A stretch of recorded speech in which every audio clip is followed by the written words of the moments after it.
Hello, and welcome to the Wild Wild West podcast. My name is Richie Riche of the MHRT Network, and as of 7:30 every night now, the sun is going to come right into my face every time I sit here for the next little bit. So we're just going to have to deal with it. Over this way, to my right or left, depending on which way the screen is showing, because I never know if it's going to have me point the right direction or not on these things, is DZ representing his Los Angeles Chargers. And down below, we have Nabman repping the Las Vegas Raiders. Thank you all for joining us today. We are going to obviously be doing what just about every other podcast on planet Earth that follows and tracks the NFL is doing, quite literally. Look, you just have to sometimes own the moment, and this is certainly one of those times. We are going to be talking about the draft. Now, just to be clear, we are not talking about UDFAs this show. We are going to talk about them next show. So hold your comments on those. But if you do want to bring them up, obviously we're not going to turn down the comments there in the chat. Gentlemen, how are we doing? Really good. This is one of the most exciting times of the year, especially NFL terms. This is, every team is excited. Every fan base gets really excited draft time. And then after the draft and the UDFAs and rookie camp, we have that dead time where it's like, it feels like it's like forever until the season kicks off. Yeah, cricket right. Time. And we start making up things to talk about, eventually. Yep, for sure. Hey, I'm doing great.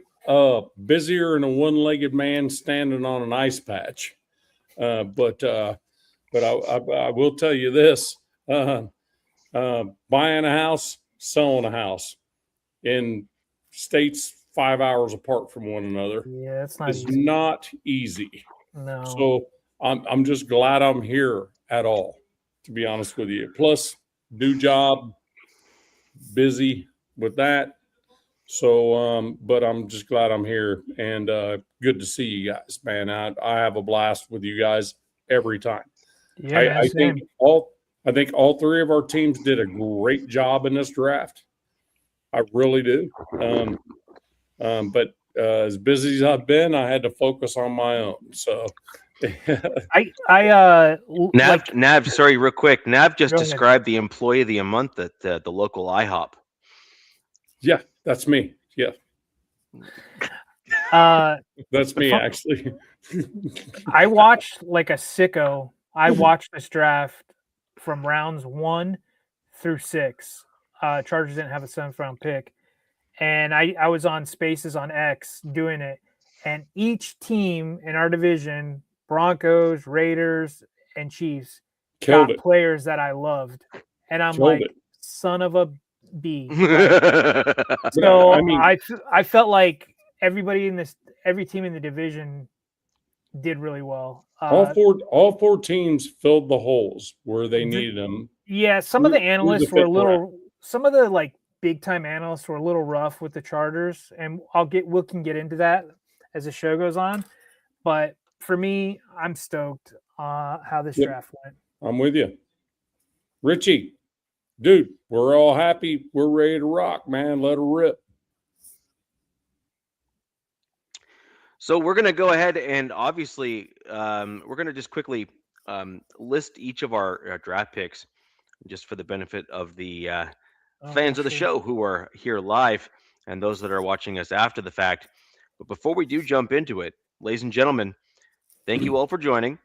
Appreciate the comments in the chat. If you can do us a huge favor, it really helps the show, helps us reach a lot more fans and allows more folks to come in here and make comments and have those interactions that we all enjoy, volleying back and forth in the comment section, which we do encourage, by the way. If you can go ahead and hit the thumbs up on each of the channels that are broadcasting the show live, it really does help everybody, everyone, literally everybody. And in addition, And in addition, if you can hit the little subscribe button, again, it also shows the Google and YouTube and all the other fun folks there on the analytics side that when you watch the show, people want to subscribe to those channels that are broadcasting it. Again, helps us all out a tremendous amount.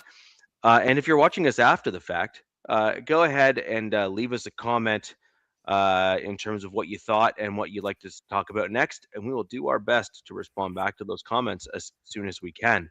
For those of you live, though, you get the benefit of us trying to bring up your comments as frequently as we can throughout the show, so long as we're able to at least get through what we want to bring you this evening.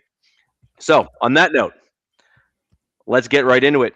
We're going to quickly go ahead and list each of our team's draft picks just one at a time, just to kind of get the names and the rounds and the pick numbers out there. And then we're going to just do a little bit of a roundtable, round by round, and talk about each of the draft picks in depth. It should come as no surprise that I have some rather critical things to say about my own team.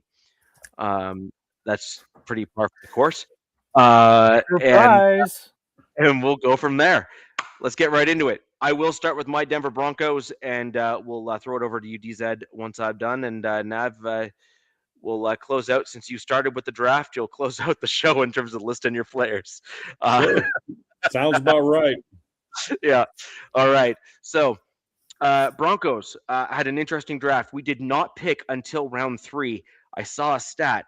It's been like since like the 1970s, if I'm not mistaken, since a team has not had their first pick until round 3 in the NFL draft. Something to throw out there. In round 3, pick 66, Tyler Onyedum from Texas A&M. Round 4, pick 108 is Jonah Coleman, Washington running back. Pick number 4, round 4, pick 111, Cage Casey, tackle out of Boise State. Round 5, pick 152, Justin Jolly, aka Big Christmas, KC State tight end. Good nickname. Round 7, Miles Scott at pick 246, safety out of Illinois. Round 7, pick 256, Dalen Bentley, tight end out of Utah. And round 7, pick 257, Mr. Irrelevant, Red Murdoch, linebacker, inside linebacker out of Buffalo. Those are my Denver Broncos picks in the 2026 NFL Draft. DZ, over to you. Alrighty. Let's see. Boom. So the Chargers started out this draft with only 5 picks, but actually ended up drafting 8 players. Round 1, number 22, Akeem Mesidor, edge out of Miami. Round 2, Huge. number 63, Jake Slaughter, center out of Florida. That's a controversial pick. We'll get into that later. Yep. No pick in round 3. The Chargers actually traded out of round 3. Doing what a lot of his fans wanted to do is gain more capital and more swings at bat. Round 4, number 105, Brennan Thompson, wide receiver out of Mississippi State. Another one in round 4, pick 117, Travis Burke, offensive tackle out of Memphis. Another one in round 4, 131, Genesis Smith out of safety out of Arizona. Round 5, 145, Nick Barrett, D tackle, South Carolina. Round 6, number 202, 202 overall, Logan Taylor, offensive guard, Boston College. And then 4 picks later, round 6 as well, Alex Harkey, offensive guard out of Oregon. And that ended our draft. No 7th round pick. And after me saying that I watched and was paying attention to most of the rounds, I was happy to just end it at 6 and walk away. Navman, on to you, buddy.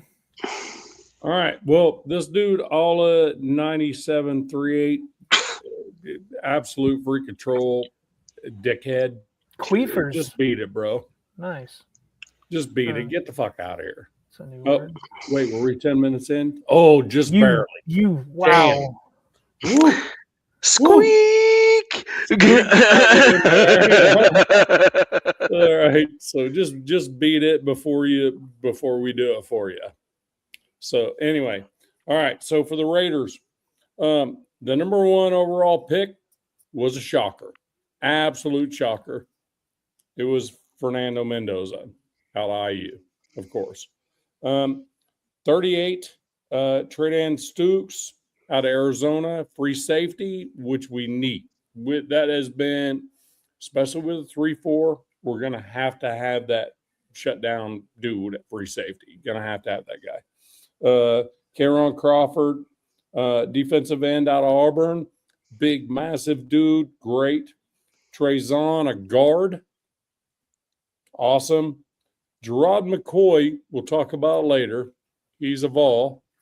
He's Tennessee. I watched the dude play in person, so we'll go with that. And Mike Washington. Talk about him later too, because I have a specific thing to talk about with that guy. Dalton Johnson, safety out of Arizona. Hezekiah Masses, another corner out of Cal. And then Malik Benson at 195, wide receiver out of Oregon. And Brandon Cleveland, a defensive tackle out of NC State to round it off at the end in round 7. So how many selections the Raiders? It was at 10, you guys 10 prospects? 1, 2, 3, 4, 5, 6, 7, 8, 9, 10. Yep. So you guys went in with 11 and then ended up with 10, right? Yeah, but we got we traded back from 36 to 38, and we got 2 more next year. So. Okay. Cool. Oh, okay. Yes, that's where it is. So, okay. Yeah, I remember you guys did something like that, and that was trading away Caden McDonald. Yeah. Oh. Basically, because when that was done, that's the pick that was taken was McDonald, Caden McDonald. And then Richie, you guys, did you guys trade back? You guys traded back as well. Mm-hmm. We went from 62 to 66. And then we gained another 6th round pick. And next year one, didn't you? I don't think so. Oh, I thought you got both. We might have, but I don't think so. Okay. I have to double check. But what we ended up doing was then we packaged those 2 6th and then traded up in round 5 for Justin Jolly. So we did something similar. Chargers traded back. I'm pretty sure it was twice, and then used one of those 6 picks to jump up to get our 4th round pick to get in there. So to grab our 4th. So yeah, a lot of movement, surprising, which is it was fun. It was a fun, chaotic type of draft. People were moving all over the board. Yep. Do you want me to just run? I don't know the numbers, but I can just real quick do the Chiefs prospects, or we'll just do it at the end of the show if you want. Well, I mean, if we're going to do roundabout on like 1st round, 2nd round, 3rd round, so should DZ just go ahead and start on the 1st round? Because Richie, I don't think you had just do round by round. Just do round by round. And who? Okay, so it was Fernando Mendoza. Do you want to do a little brief brief take on him? Well, I mean, it's going to be very brief. I mean, it's obvious. I mean, he's 6'5", 225. He doesn't have a cannon, but he makes great decisions. Doesn't throw picks, and he's already starting to freaking get in the building to get under center more. To be able to, because he wants to be comfortable getting his back turned to the offensive line. Right. You know what I mean? So some Jalen Hurts refuses to do. So, you know what I mean? This dude is going to do whatever it takes. I saw the press, like Fernando Mendoza's first introduction with the Raiders, and he immediately let off an F-bomb. So it was like, oh, there we go. He's already well, thing about it is he did that at the national championship game. They had to bleep him on it. But I mean, it's just people are like, okay, he's normal. Just look, I have a lot of religious friends. F-bombs are not off limits for them. I'm just saying. When they're excited, an F-bomb might fly. Yeah. I'm It's just a saying. fun little story. So it shouldn't be a shock, especially a high energy dude like him. But I mean, the dude, there's a reason why he's number one. Right. There was nothing he did not win, and he took a team that has never won anything Right. to the promised land. Kirk Cignetti, man, what a hell of a coach. Kirk Cignetti, if he was a little bit younger, he might be an NFL prospect coach. I just don't think he's willing to even do it. So you never know.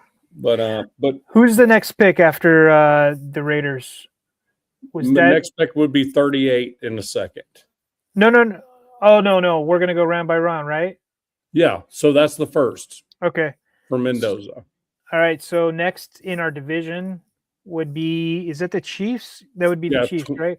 I don't know what pick it is. Them at the end of the show. I was just going to throw the name. I'm not going to even talk about them. Just throw the name in there and then jump to. No, let's just go through the whole list at the end of the show, round by round. All right. So then it would be the Chargers, then, right, at 22. Yep. Okay. Pick 22. My Chargers get Akeem Mesidor, the edge out of Miami. One of my guys. Great pick. I think I talked about him on previous shows. Yep. Like if we came away with any of these prospects, and he was one of them I mentioned, and this is one thing that, and we'll do this quick, but this is one thing that analysts and consensus big board people don't really take in for granted is team needs and team wants and how teams are constructed. They judge all these prospects and they're like, this is where this guy stands, this is where that guy stands, yada yada, right? But as fans, we know our teams, or we think we know our teams, and ultimately at the end of the day, we don't know the scouts and GMs big board, right? We don't know what's going on behind the scenes. But they got Akeem Mesidor. The knock on this guy will get out of the way. He's 25. He just turned 25 in April. That's pretty old. Being a prospect, first round guy, and that's probably why he slid. If he was 2 years younger, he would be a top 10 pick. But the reality of that is, for his position, it really doesn't matter that much. Well, he probably wasn't for everybody, right? He wasn't a prospect for every team. Like I wouldn't have saw the Raiders picking him, right? That wouldn't have been because they're more about building, right? They want to get super young. They want to get a lot younger, right? Yep. Just on that note, though, since you're talking about age, there's a lot of talk in Broncos country right now about Von Miller potentially returning to the Broncos right now. Like it is everywhere. And didn't you mention Calais Campbell just recently? And Calais Campbell's another dude who's in the same ilk in terms of age. Okay. I had to look up because I didn't believe the stats that I was hearing. Von Miller had like 9 sacks last year.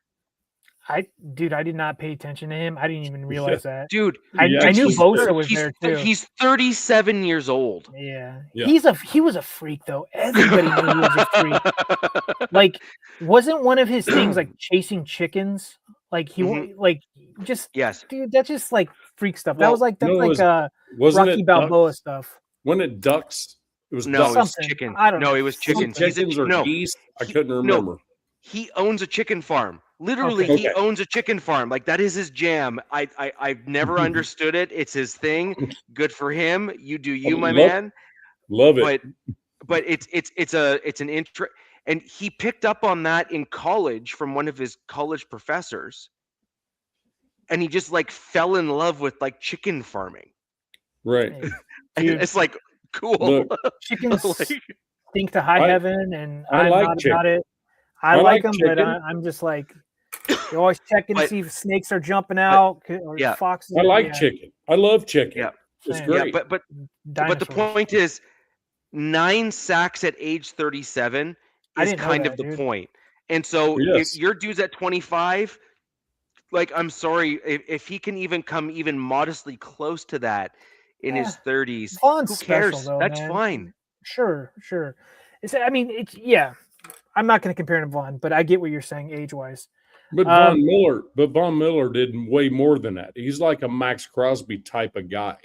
Well, he gets the sacks, and he also chases down plays from behind. He doesn't give up on plays. You just said something. You just said something.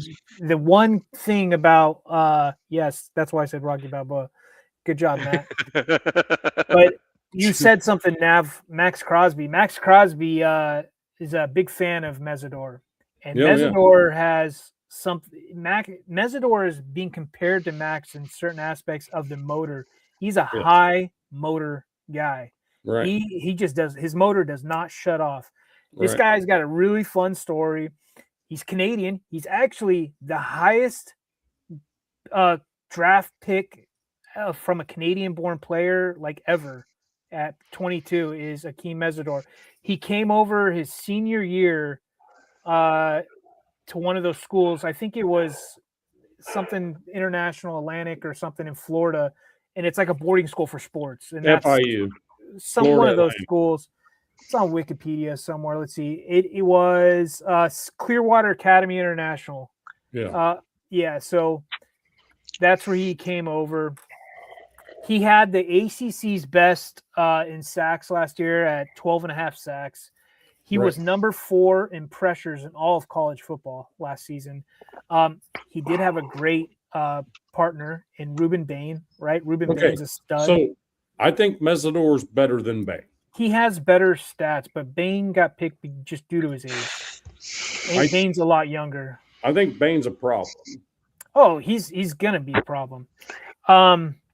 Mesidor, another reason he's probably hold on real quick. Go ahead. DZ. One thing to know about Mesidor, I didn't realize where he grew up. Okay. He grew up in Ottawa, Ontario, which is the capital of Canada. Okay. Super important. Dirt poor too, by the way. Ottawa is balls cold in the winter. And I mean like it is like wicked cold. So I would not be surprised if you see that dude out in like winter games when like the rest of the team is in like parkas. He'll be out in shorts. Well, he just I love what my team does is the Charters put out great social media content. Everybody knows this. And they've did this stuff with Mesidor. He obviously he spent a lot of time in Florida. He actually liked LA's weather a lot better because it gets cooler. You know, the temperature drops. He loves wearing hoodies. He likes the cold weather, which is surprising that he played in Miami. I mean, he did start out at WVU, West Virginia. I'm going to get on his knocks. He's 6'3", 259, so he kind of lacks that like elite length for edges. You want your edges to be 6'4", 6'5". So he's a little smaller, not much. You know, we're gonna But he's got the get off though. Yeah, that's the thing. All that freaking weight with that kind of get off though, that's like. Whew. And then he did have a couple seasons ago. He had 2 foot surgeries on both. He popped some ligaments in each foot, which I don't know anything about that. Dig into it. There's a lot of guys who've dug into that stuff. And he started out edge, then he moved inside to D tackle, and then he's got back out to edge. And he needed to lose weight, so he swims a mile in a pool every day.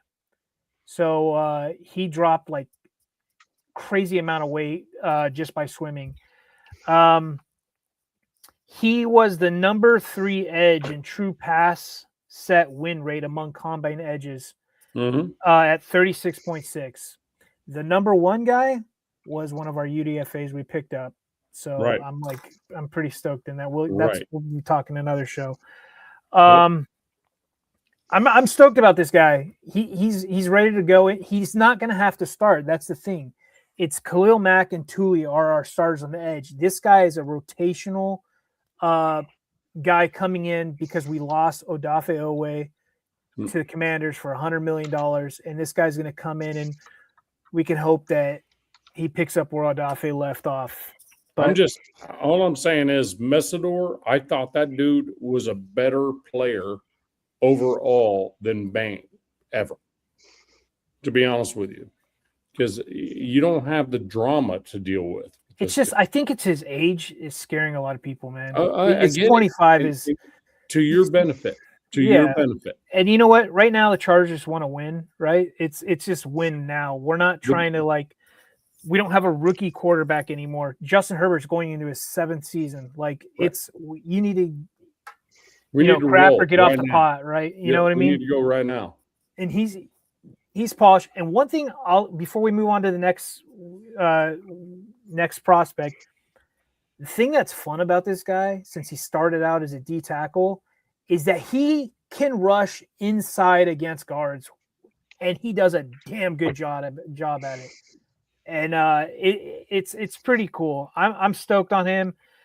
Yeah, we'll see, man. Because the Chargers could have gone with edge or guard, and Vega Olane, or I can't say his name, but the guy that went to the freaking Ravens. It looked for a second that he was going to slide. Mm-hmm. Vega of the Penn State dude. Right. Ultimately, he didn't, and he went to the Ravens. But yeah, so I think that was the next big pick. But yeah, man, stoked. Next round, next pick. So the second round, Richie has to relax again. So we'll talk about the free safety. The free safety the Raiders picked up in that draft out of Arizona, Tredan Stukes. So Stukes, 4.33 40. 10 games only. He was hurt the first 2 games of the season last year. 10 games, he had 4 picks, 6 passes deflected, and he was targeted 12% of the time. Wow. Last year. 24 solo tackles in the process as a free safety. To me, and he's 6. They say, so I wrote it down exactly as they put his stats in there. So he's 6 feet 5/8 of 1 inch. So he's like 6 feet and a half of an inch. So, but he's 190 pounds. So the dude can tackle. He can blast you, and he can take you across the field as well. So in a 3-4 defense, having a free safety like that is a shutdown guy in the mid part of the field is absolutely something we had to have. And I think quick, did both the safeties from Arizona? Yes, we got both of them. Yeah, we did. Wow, that's crazy. So, so the thing about Stukes was, had we not traded out of 36, probably would have had McDonald. You know what I mean? At defensive tackle. But because we got offered what we got offered, it's like, okay, well, those were our 2 pieces that we were thinking we wanted to get. So we'll take draft capital for next year. And so we'll just get our free safety now instead. And only go back 2 picks. I mean, no brainer, right? How do you feel about Stukes just briefly being able to look into him? Are you pretty satisfied with the pick? I watched a couple videos before we got on here of this dude, and he's a better receiver than most receivers. Let's just put it that way. He's a ball hawk type. Anybody in the chat, what do you guys think about Stukes, especially Raider Nation? Yeah, I mean, a lot of them were saying Stukes was huge. I mean, several awards for he only played in 10 games out of 12, and several awards for, best corner in their conference and that type of stuff, and all this other stuff. So, I mean, yeah, Gage, I'm with you. I'm excited too, dude. That dude, and he's watching the interview and watching the draft footage of him. He is not a loud dude. He is a quiet, hardworking dude. You know what I mean? He's not out there being flashy. He just wants to go to work and be a badass. So I love it. Absolutely love that pick.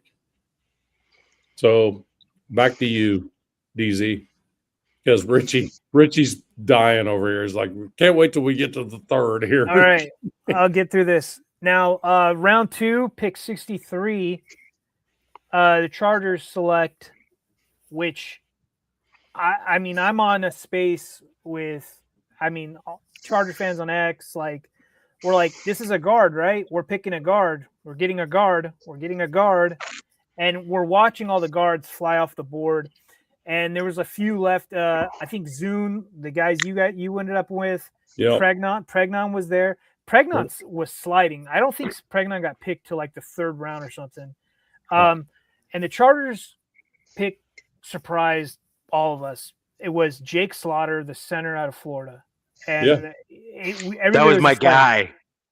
That was my guy. Yep. So he wasn't on my. As soon as I saw that pick, I'm like, oh, Richie's pissed. So he wasn't on the fan base's radar because we picked up Tyler Biotish as our center, right? So we're like, and then we're thinking, wait a second, we don't really have a backup center. But then we're like, we need a guard. Like, this is a 2nd round pick. Then you start digging in. Sean Merriman made the call and he's like, guard Jake Slaughter, right? Like he did the guard thing. And we're like, wait a second, you dig into this. He's never played guard in 5 years. And they had him do guard snaps at the Senior Bowl. And, Lane, well done, sir. Nice. I don't even know how you have any favorites. I don't. Anyways, they had him do some guard stuff, and it didn't go well. But then you start digging into this guy. There's a lot of stuff on him from last year. There's a lot of stuff on him this year. This dude's a stud. He's an absolute effing stud. And I think the Chargers are betting that, hey, we can get this guy to compete as a guard. And worst case scenario, we have our center of our future as a backup. And if it doesn't work out at guard, we'll figure it out with somebody else. He scored a 9.97 RAS score, which is like elite. Insane. It's elite level. Elite. Yeah. The only knock on him probably is that he there's knocks. You can nitpick his techniques and stuff, but like he could stand to gain a little bit more weight. He's 6'4", 303 pounds. So I'm sure they probably want him to gain a little bit more weight. Zed, you're missing one thing. Go ahead. Why couldn't he compete for the starting role this year if he shows out?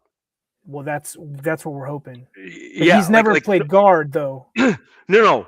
You're starting center. Why couldn't he with Tyler out? Yeah, no. Why paying Tyler Biotish $30 million, but if he could play but who cares? The point is that you got a dude that you just drafted with a 9.9 RAS score who was in a upper tier center in this year's draft. Right. Why is it not a real deal possibility that he could potentially beat out your current center? Why is that not possible? He could. I think, who knows, Rich? We'll see, dude. Like, this guy, the more I look into him, the more I like about this guy, man. Like, he's everybody says he's so freaking smart. He's sorry,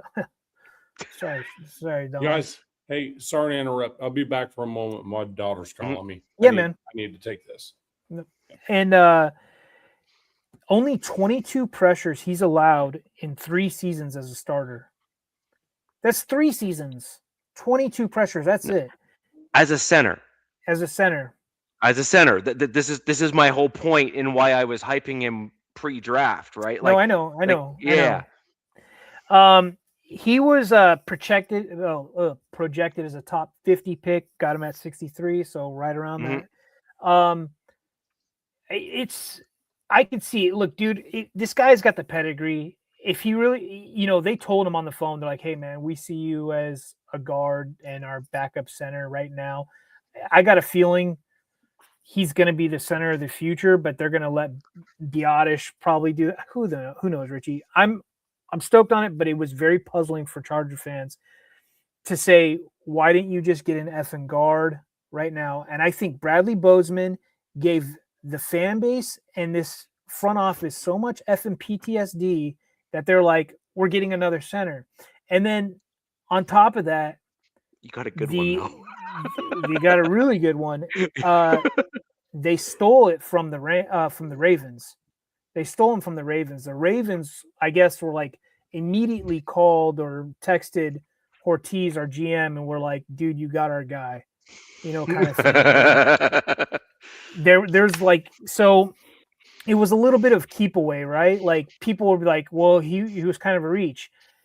And the thing is, there's a theme to this Chargers regime, and there's a theme to this draft, especially in the offensive line and D line, is versatility. If he could play guard, he's going to be a guard and center, right? And I think I said this on this show, if not to others, especially in my Charger community. I was like, I don't see the Chargers drafting a guard at all. They are drafting tackles to convert to guard or vice versa. And that's exactly what they've done in this draft. They have not drafted one single pure guard. And look, it could be to their own demise. We will see how it plays out. But that's what I got on him. What position is more valuable? Opposed to what? I think tackles. No, a pure guard is less valuable than a dude that's used to playing tackle at the college level or collegiate level. Right. And if he can swing inside and play tackle, that's a way more valuable position for any team at the NFL level, like by far. Like, look at how I rant about Palcho. Right. The dude plays right tackle, right guard, left guard. Like the dude stepped in for McGlinchey, and our run game got better. Right. Yeah. Like McGlinchey is like that's the point, right? You want a guy like that. You want a tackle who can have that kind of versatility and do those sorts of things for your team. There were fans calling like, hey, like, and I think Dunker, he went, I don't know if he went in the 4th round or what, but they're like, you could have grabbed Dunker. But then again, look, Dunker still has to learn how to play guard because he was a tackle. Some would argue reverse cowgirl, but hey, look, to each their own. But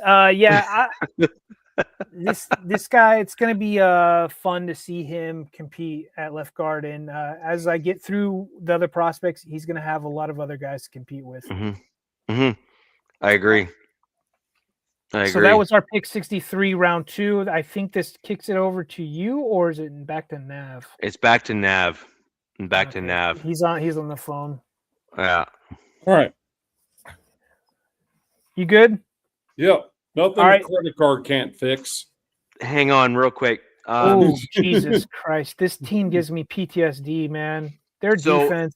The Texans draft, my honest opinion, is that was dangerous, the crap that I saw that team pull in the draft. They literally stacked like basically on top of an already existing strength. They filled in voids and gaps, and they also then brought in dudes that can kind of allow them to Jack kind of build into the future as well. Where did I say I got the Houston Texans?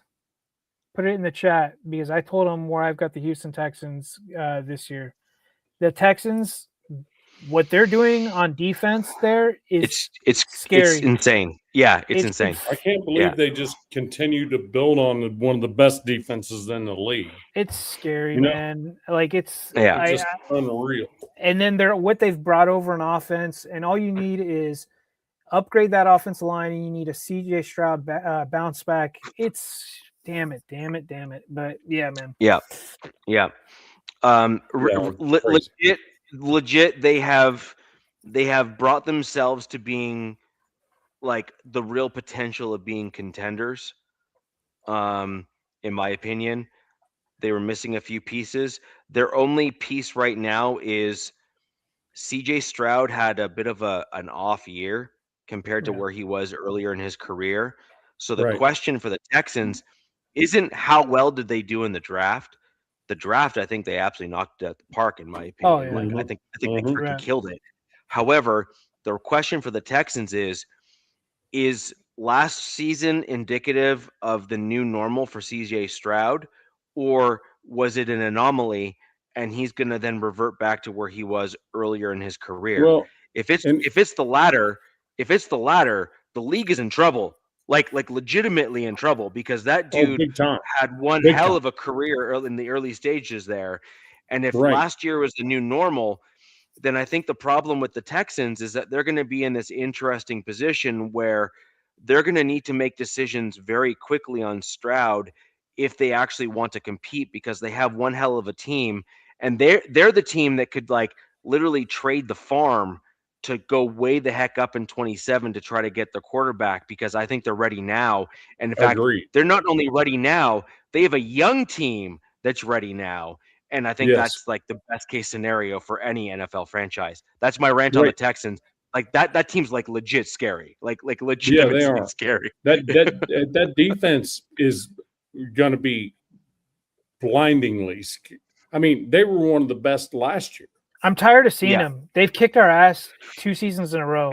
I'm so tired of seeing them. But the thing about it is, I mean, there's no question in my mind they're winning that division. When the hell AFC South all of a sudden is like, you're like, oh wow, they're pretty damn good all of a sudden. Yeah, they are pretty good. AFC South pretty good all of a sudden. Remember, they used to be peons, right? Forever. Here's the thing, though. We also got to remember Tank Dell freaking was out damn near the entire season. Most of his weapons were out the entire season. You know what I mean? Nico Collins is so good too. God, Nico Collins. Whew. Nico Collins, but the thing they brought in they're out. They got Knuckles out most of the season. They're going to have those dudes back. Yeah, I think they're going to be patient with Tank Dell this year. They're going to let him come back slowly, which is smart.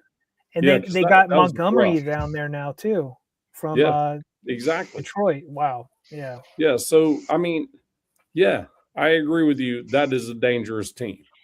A dangerous team, especially after this draft. No question. I agree. Sorry, I wanted to address the question before you took off on your second round pick for the Raiders.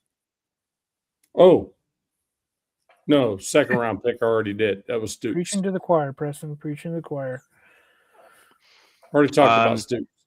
Okay, so we've gone through the second round then. I don't think my Broncos were the top of the third. Were we at 66? Yep. I was at 67. Okay. Cool. So the Broncos finally decided that the 2026 NFL draft was a thing. As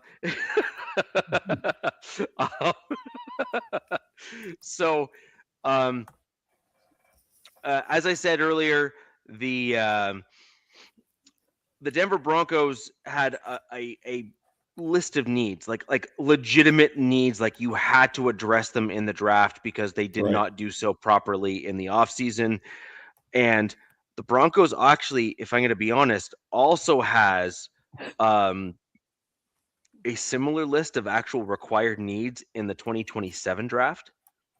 But we'll talk about that later in some other shows. So this is really an interesting scenario for my Denver Broncos. But at this stage here, we are literally building out depth and we are building out strengths, like stacking strengths at this point on the roster, and filling in gaps that we let go because we had enough guys to fill in the gaps, and we just needed to plug a couple of like open holes on the roster.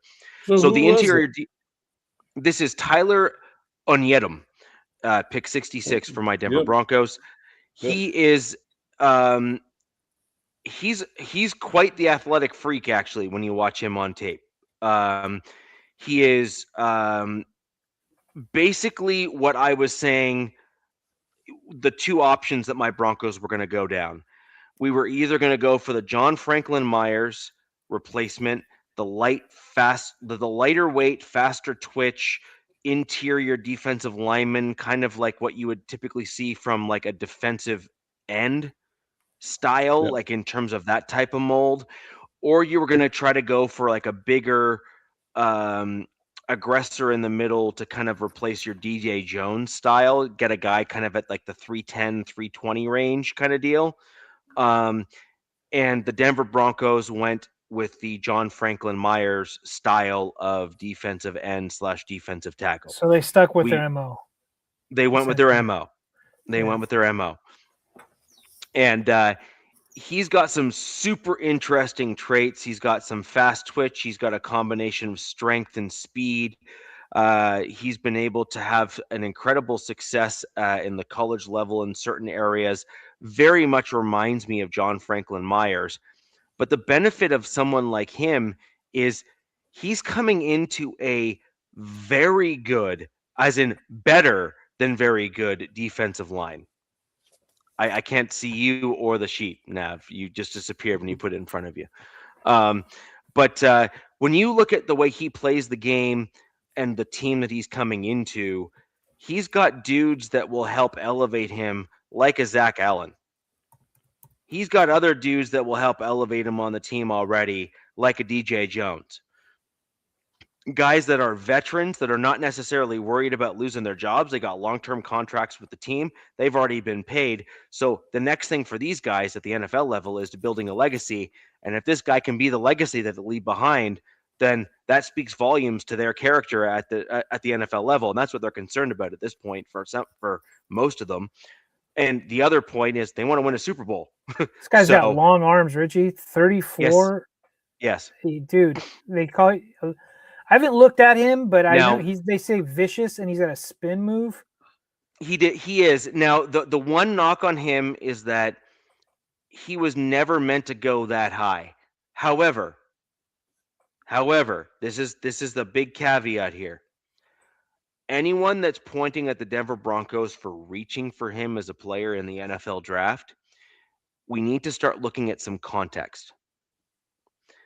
In this year's NFL draft, if you look at what happened in round 1 and you look at what happened in round 2, the defensive linemen were stacked in the early part of that draft. Same with the offensive linemen, offensive tackles, defensive linemen. All of the big trench dudes were stacked in the early portions of this year's draft. So guys like Proctor and what have you that were meant to be drafted in the like mid second round or early third round, some of those dudes were taken in the latter and mid part of the first. Yeah. It was just right. It was insane. And so what we saw in this year's draft was a lot of these NFL GMs and NFL teams take note of what has been winning lately in the NFL, and they've been picking on like these guys are what's winning games for teams. They're the guys that are allowing these teams to get to the Super Bowl. These guys are the ones that are making $20 and $30 million a year now. And if I get this dude on a young rookie contract for a total of $30 million or less when he's on our team as a rookie on a rookie deal, then we've just won, right? Like if we get production out of this guy for a pittance of what he would otherwise make on a contract, then the answer is always yes. And I think that you're going to see more and more of that as the draft years keep going on, where these interior linemen and the offensive line that are winning games for teams, they're all going to be stacked in the early stages of the draft. And frankly, DZ, I think you mentioned it about not factoring in team needs and things like that. I want to add to your comments from earlier. These big board analysts like PFF and all these other idiots that are getting paid off by teams and don't really know what they're talking about, they're not truly assessing the league for what it is. The league over the last 5 to 10 years has turned into who wins the trenches and who has a competent quarterback. Once you then stack on top of that, you can basically kill it in the NFL after that. Anything else is gravy almost at that point. Yeah. You don't have to have a 4,500 yard quarterback these days. No. Anymore. You need to have a competent You have to have a competent quarterback, and you have to dominate the lines.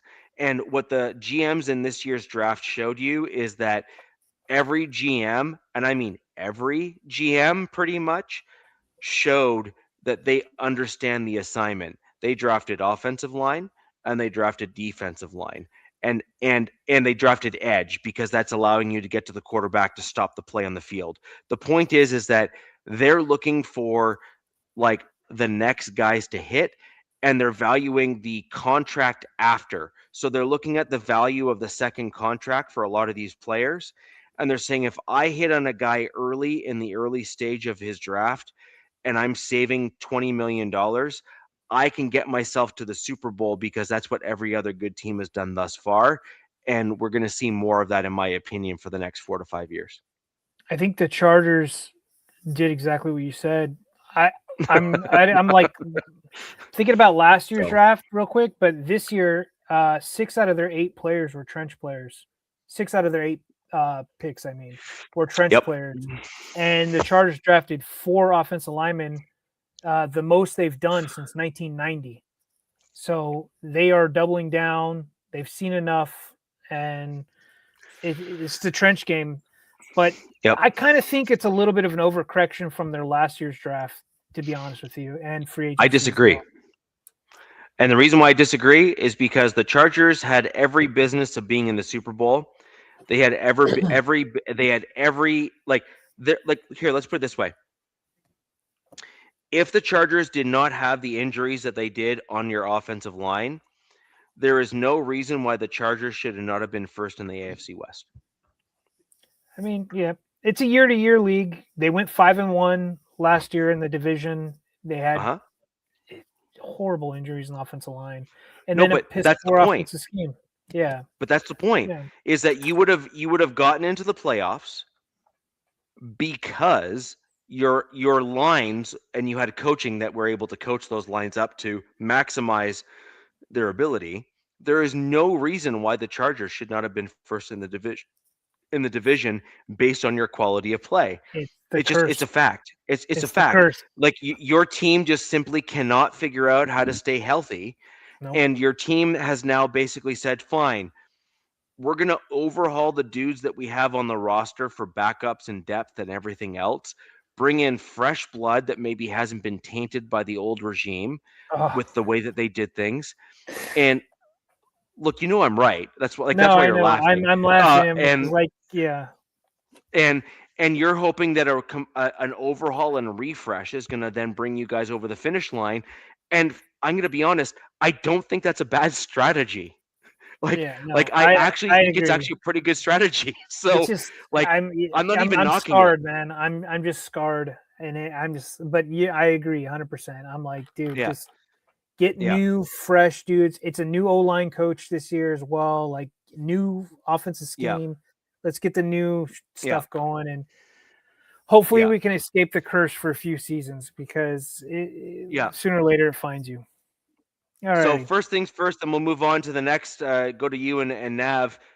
Basically, the Denver Broncos, effectively with their first pick in the 2026 NFL Draft at round 3, pick 66, effectively drafted who they believe can be John Franklin Myers' eventual or current replacement, depending on how he shows out. For way cheaper, so that's kind of where we're at. For way cheaper, exactly. Yeah.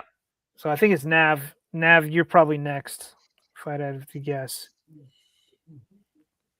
What was your pick number, Rich? 66. I didn't have a third round pick. We were 67. Oh, that's funny. Yeah, 67 was right after that. So sorry, I just want to quickly address this. Mike, thank you for joining the show. Mike is a Broncos fan. He is the primary host of Mile High Monsters. You can find that channel over on YouTube. Mike is a huge fan of the show. He's ranked the Wild Wild West in the top 20 podcasts a couple years going now. So in terms of the Broncos podcasts and podcasts out there, he is a fantastic fan of this show. A couple days ago, he made a comment on the podcast that he wasn't getting super. So I gave him a super and this is his returning That's the funny. favor to the show. I do That's really funny. appreciate it, Mike. He had a great show earlier this evening, which I participated in the chat on. Mike, thank you for joining the show. And if you have any comments or questions, leave them down below. We'll bring them up as the show goes Kind on. of a shame that like all these it happens with all the Charger content creators. It's like it's all supers now. It's like Yeah. if you want to get heard, you better have a super, or they're not going to acknowledge you. And it sucks. That's the way it's gotten. Yeah. So anyways, as we do with everyone on the show, we do try to give obviously some priority to those that did give the supers, but we do like to give some content to some showtime rather, even to those just fans of the show, because the whole point here is we want to grow the show, get out to as many people as we possibly can. And we want to thank you all for joining us live. Mike, I do appreciate it, man. Thank you. And I promise I will join the Mile High Monsters at some point live. I just don't know if your fan base is quite ready for me. I'm a unique cat within Broncos country. So let's go. No, he's Mike McCarthy. He's the head coach of the Steelers. Last I checked, so he looks just like him. For crying out loud! When people say that, I'm like, yes. Yeah, he does. I mean, I'm not lying about it. So my dad got that too, by the way. So can I talk about number 67? Yes, go please. for it. Okay. Yes, so number 67, Kieran Crawford, is one I had to dig into pretty heavy on. So he's a defensive end from Auburn. Yep. And he's a monster of a human being. So my notes are right here.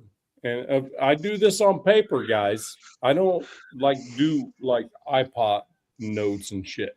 No, rock and roll, man. Do your thing. The dude's 6'4", 253, which seems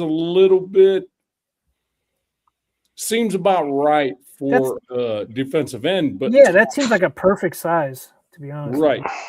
But the thing about it is, I don't think he really is an edge. So he's unpolished. Yeah. I mean, unpolished. The dude didn't play football till his senior year in high school. He was an all-state basketball player before that.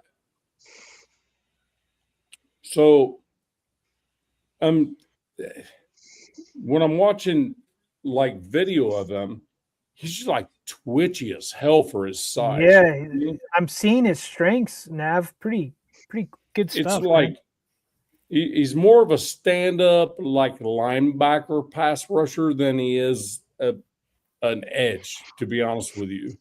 You know what I mean? And in a 3-4, he can be that guy.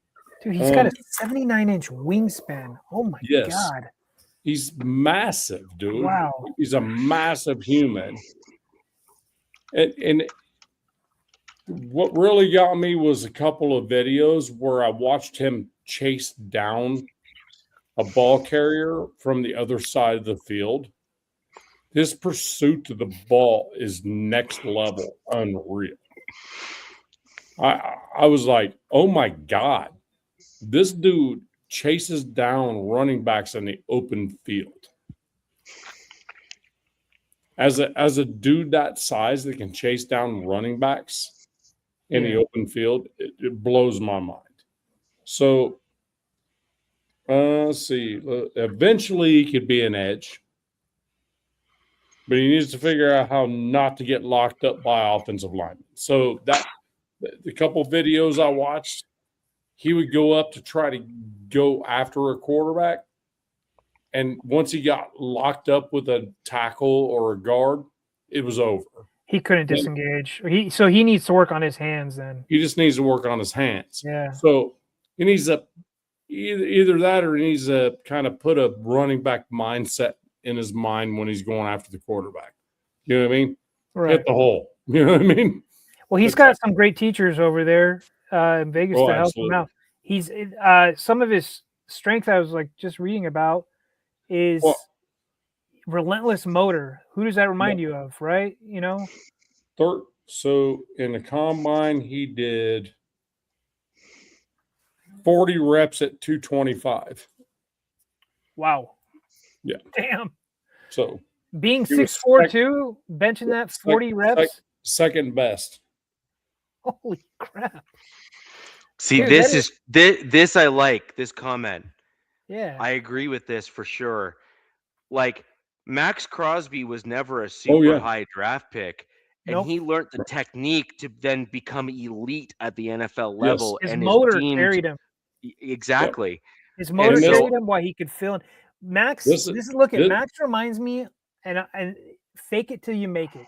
And I'm not saying it's fake, but he faked it until he made it and became freaking what he is today. This is a Max pick. My guess is get this dude from Max. Probably, yeah. You know what I mean? Get this guy. Get this dude. Somebody he can take under his wing. Do you know who this guy kind of reminds me of? Although he's slightly smaller, but just like in the same general vein. So the Denver Broncos picked a dude in the second round, just before our Super Bowl 50 run, by the name of Derek Wolfe. Oh yeah, everybody. Yeah. Oh, and you know what he reminds me of? He had the motor. He reminds me of Javon Curse.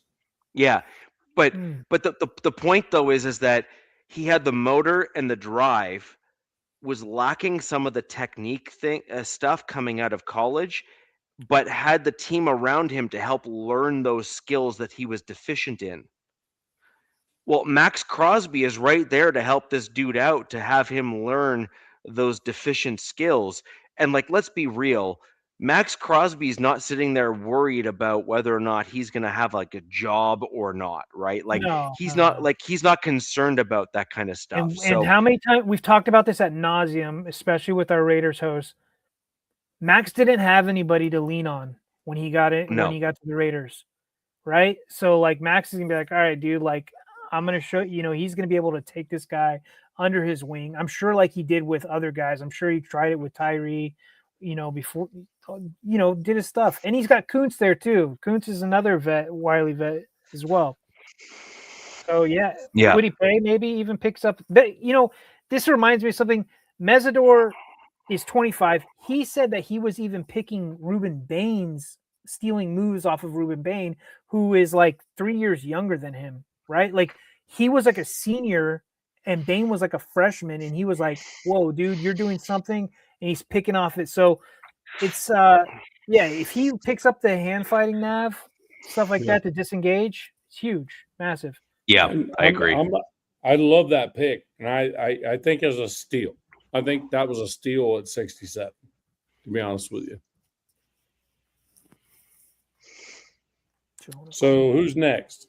I have no third round pick, so it's going to be you guys. So I picked 108 in the fourth. Okay, so I'm next. Okay, so this dude at 91, zone. So, yeah, you got my guy, man. I was like, really? How did this dude get there? So he's a guard out of Texas A&M. Oh, by the way, pretty much won every guard trophy you could get in the SEC, bar none. At 91, for crying out loud. That was a great pick. 6'6", 312. It comes from an athletic family. I mean, I can throw all that stuff out there. I mean, his mom, his sister, they're all like collegiate, freaking next level athletes. Old man freaking walked on to Tulsa. I mean, shit like that. I mean, it's just crazy stuff. So he had 50 starts in 5 seasons in college. 50 starts as a guard. Okay. My guess is the ones he didn't start was because he wasn't starting because he was behind somebody else. Because he hasn't been injured. He hasn't been hurt. This dude had last year had a 96.8 pass block win rate. Wow. Elite. I don't know if best of any O-line in the draft, any O-line, any of them, had 7 quarterback pressures the entire season last year and no sacks given up by him. So you think he's plug and play probably this season? Yeah. Or well, that was next. It was like versatile, can play any position on the O-line. 33 reps at 325. Second most. And it had a 96 on the athletic score. Yeah, definitely. You stole my guy, damn it. To me, that's a steal at pick 91. That's an absolute. And he came from a at A&M, which is a legitimate football program. Like they play. It's a Power 5 conference. They play like a proper style. Like there, it's not just they pay the Power 5 or anything like that. It's pro style offense. Exactly. Yeah, exactly. And so you're getting guys that have a little bit more experience in what you're going to want to be using on your team. Overall, and not only did he do well, he excelled. Yeah. Right. So he not only did well at it, he excelled. And that's a big deal. I couldn't believe when I saw that. I had to look at PFF, Spotrac, and all this stuff, and they were like a percentage point or two. But his pass block win rate, 96.8, and gave up 7 quarterback pressures and no sacks last year. Yeah. That was at. This is why D linemen have to. You're just like more, bigger, stronger, faster because of these O linemen like this that are coming out. But it's like okay, and he played guard and tackle last year, and didn't. But he's a natural guard, right? Like obviously, He's actually a natural tackle, but he went in the draft as a guard. Okay. So, but the thing about it is, it's crazy that he played 2 different positions and never gave a sack up. Oh, wow. Good info, Jack. You know what I mean? He's the most pro-ready player he has ever coached. I don't doubt it. I was watching video of him inside and outside. He's the defensive edge, the edges do not get around him. That's my favorite pick from you guys so far, outside of Mendoza.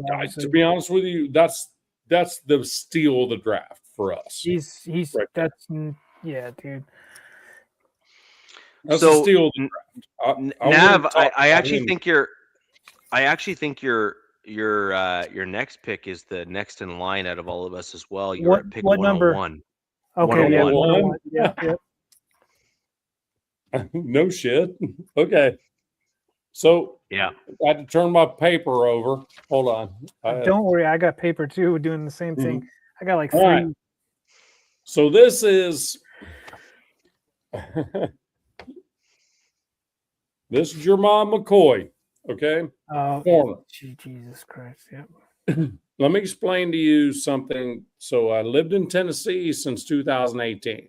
I watched this dude play for Tennessee. They just would not throw at him. If you did, you were getting picked off. It was that simple. So he's 6'1"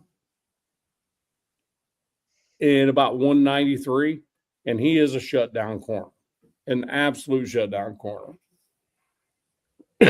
He's a ball hawk stud.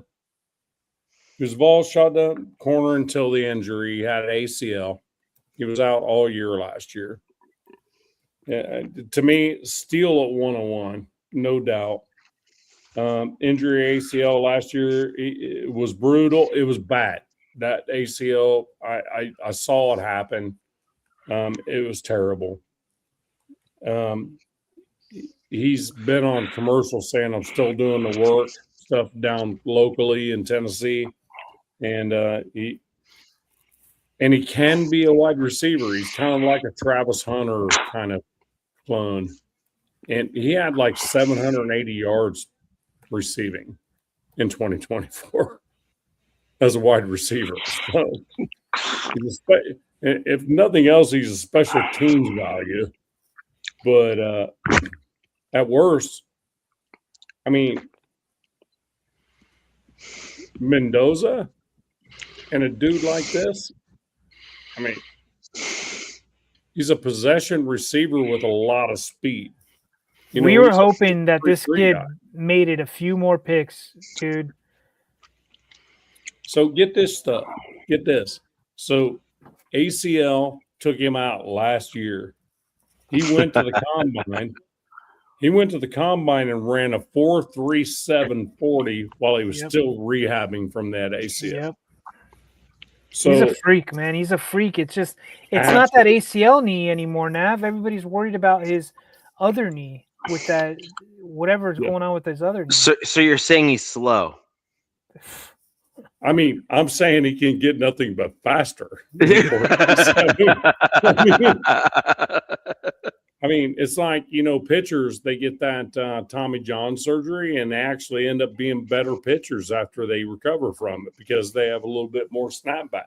I've seen a couple of doctors, like, the internet doctors, right? Like, go back and forth on Gerard McCoy. I've seen both ends of the spectrum. I've seen one where he's got degenerative knee and he's not for long. And then I've also seen the other doctor go, that's complete BS.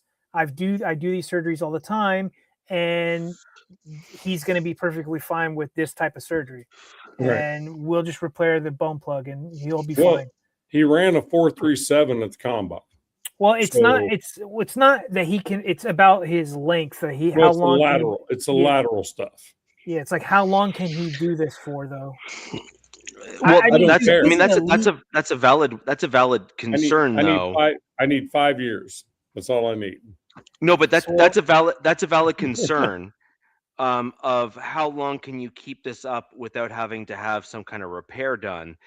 The other concern is how, like, the repair itself that will eventually need to be done for a professional athlete, because you're just going to naturally aggravate something like that. The other question then. Go ahead. Yep. The next question. Nav said 5. There's a comment that says 4. The number I'm hearing is 3. That he has 3 years with his knee the way it is, repair or not, and then it's lights out. But who the F knows for sure? I wanted to take a gamble on this guy. He would be a top 10 pick. Like, he's legit top 10 pick without this knee issue. DZ, we got him at 101. If I get 3 great years out of him, dude, I'm happy with it. Yeah, dude. Right, but the kicker here is if you have. So here, let's look at this way, and this is what kills me about the current Raiders regime, is they're actually competent. Like, you can just tell by what they're doing. It's awful. Yes, it's awful for me as a Broncos fan, but as a Raiders fan, I'd be ecstatic. No, it's great, but we're not used to it. That's what. All my Raider Nation people are like, we're not gonna. We'll believe it when we see it, type shit. You know? but the thing is at some point you just have to understand that what you're seeing is indicative of competence. So, like, you saw the offseason moves that the Raiders made, and it showed that your team had actually made the changes that were required to actually be a truly competitive team. And then the draft came around, and it was like, oh crap, that was like the offseason wasn't a fluke. Like, the offseason was actually indicative of the competence of the current team. Put that one on there from Crash Dog. We don't know how to do all this proficiency. Where's Crash Dog? It's LA Crash Dog. That's so he just said what I say. You don't know how to deal with all this proficiency. Right. But this is the point. This is the point, though, right? Is that I'm looking at your offseason before the draft, and we made DZ and I have made multiple comments on this show. Like it's public, it's on record. Like we can't just like claim we never said it. Like both of us have says like your team has shown that you have like you've turned the corner because you brought in a head coach that has pedigree and a father that knows what he's doing, and then you have a regime that's now in place that is clearly moving with vision. No, they're moving with vision. Adults are finally in the room. Vision. I've been saying exactly. That with this whole new regime, and their adults are in the house. I've been saying that. I've been a professional Raider hater for my whole life, and what I saw with them do this offseason, I'm like, oh crap, here we go. Oh, yeah, be a worse Raider hater now. And I'm like, damn, dude, they're getting it together. I mean, my thing is, all these picks are pointed. Everything's pointed at something. You know, that's why I'm like, damn. Would be good for a long time, not just and it's super young, bro. I mean, no, but your picks were picked with purpose. The oldest player on the team, I think, is Colton Miller. Yes. No, Nav, what your team has done this offseason is they reset the mistakes of the old regime. Yes. They brought in coaching staff that was competent, and they have brought in a combination of two things. One, they have attacked the offseason with a vision, and then they continued that same trend with the same vision in the same direction in the draft. Which basically shows that your current regime that you have right now is resembling, as you said, adults in the room or competence or whatever other descriptors you would like to use for your team right now. Right. That is going to be a concern because Pete Carroll did not show that he was with it. Like that whole regime and that whole thing was an absolute hot mess. I don't even know what that was. Right. Yeah, that was weird. It was literally throwing a dart, hoping that it worked. Right. And it was like a PR stunt. I swear it was like the NFL calling the Raiders, like, "Hey, get Pete Carroll as a head coach, and we can sell this for a little bit." Well, it was a path to Mendoza. So that's a positive spin. That's a positive. Congratulations, Pete Carroll. Thank you for that. But I don't think anybody doppelganger. Mendoza that's wrong. 2 years ago, building now. So doppelganger, this is wrong. You are not building for now in the future. You are wrong. Oh. Your Raiders right now are building a foundation. You're not building for now. You're actually only building for the future, but you're building with purpose. And I think that's even better, by the way. I'm not even knocking the comment. I'm simply correcting it slightly because your team is building with competence and direction. And so right now this season, your team's probably going to go from like the handful of wins barely that you guys had last season, and you're going to probably end up with something generally to the effect of like 8 or 9 wins, maybe 10 wins this season as you continue to build this up. But Richie, I'm going to defend my boy here. I think you're wrong. Ooh, yes. Okay, I think he's right. Building for now and the future. I mean, he is a Raider, and you are a Broncos. So I'm just saying, building for now and the future. F you, Richie. Now, but I promise you, walking through the door after last season, I don't think any Raider fan intended to have too many more wins than we would have had last year. But what he's saying is what we've done exceeded expectations to the point where we might have a little bit more push this coming year than expected. So I agree with that. But hold on. So now and the future, I agree with him. What you're saying is not a Raider thing. You're saying a Bronco thing. He's saying a Raider thing. Oh, Jesus. Well, So- I guess it depends on your purview. So my point here is the Raiders have done all of the right things to do good things this year and set a foundation for their future. That is correct. I agree with that What's now and wholeheartedly. future, right?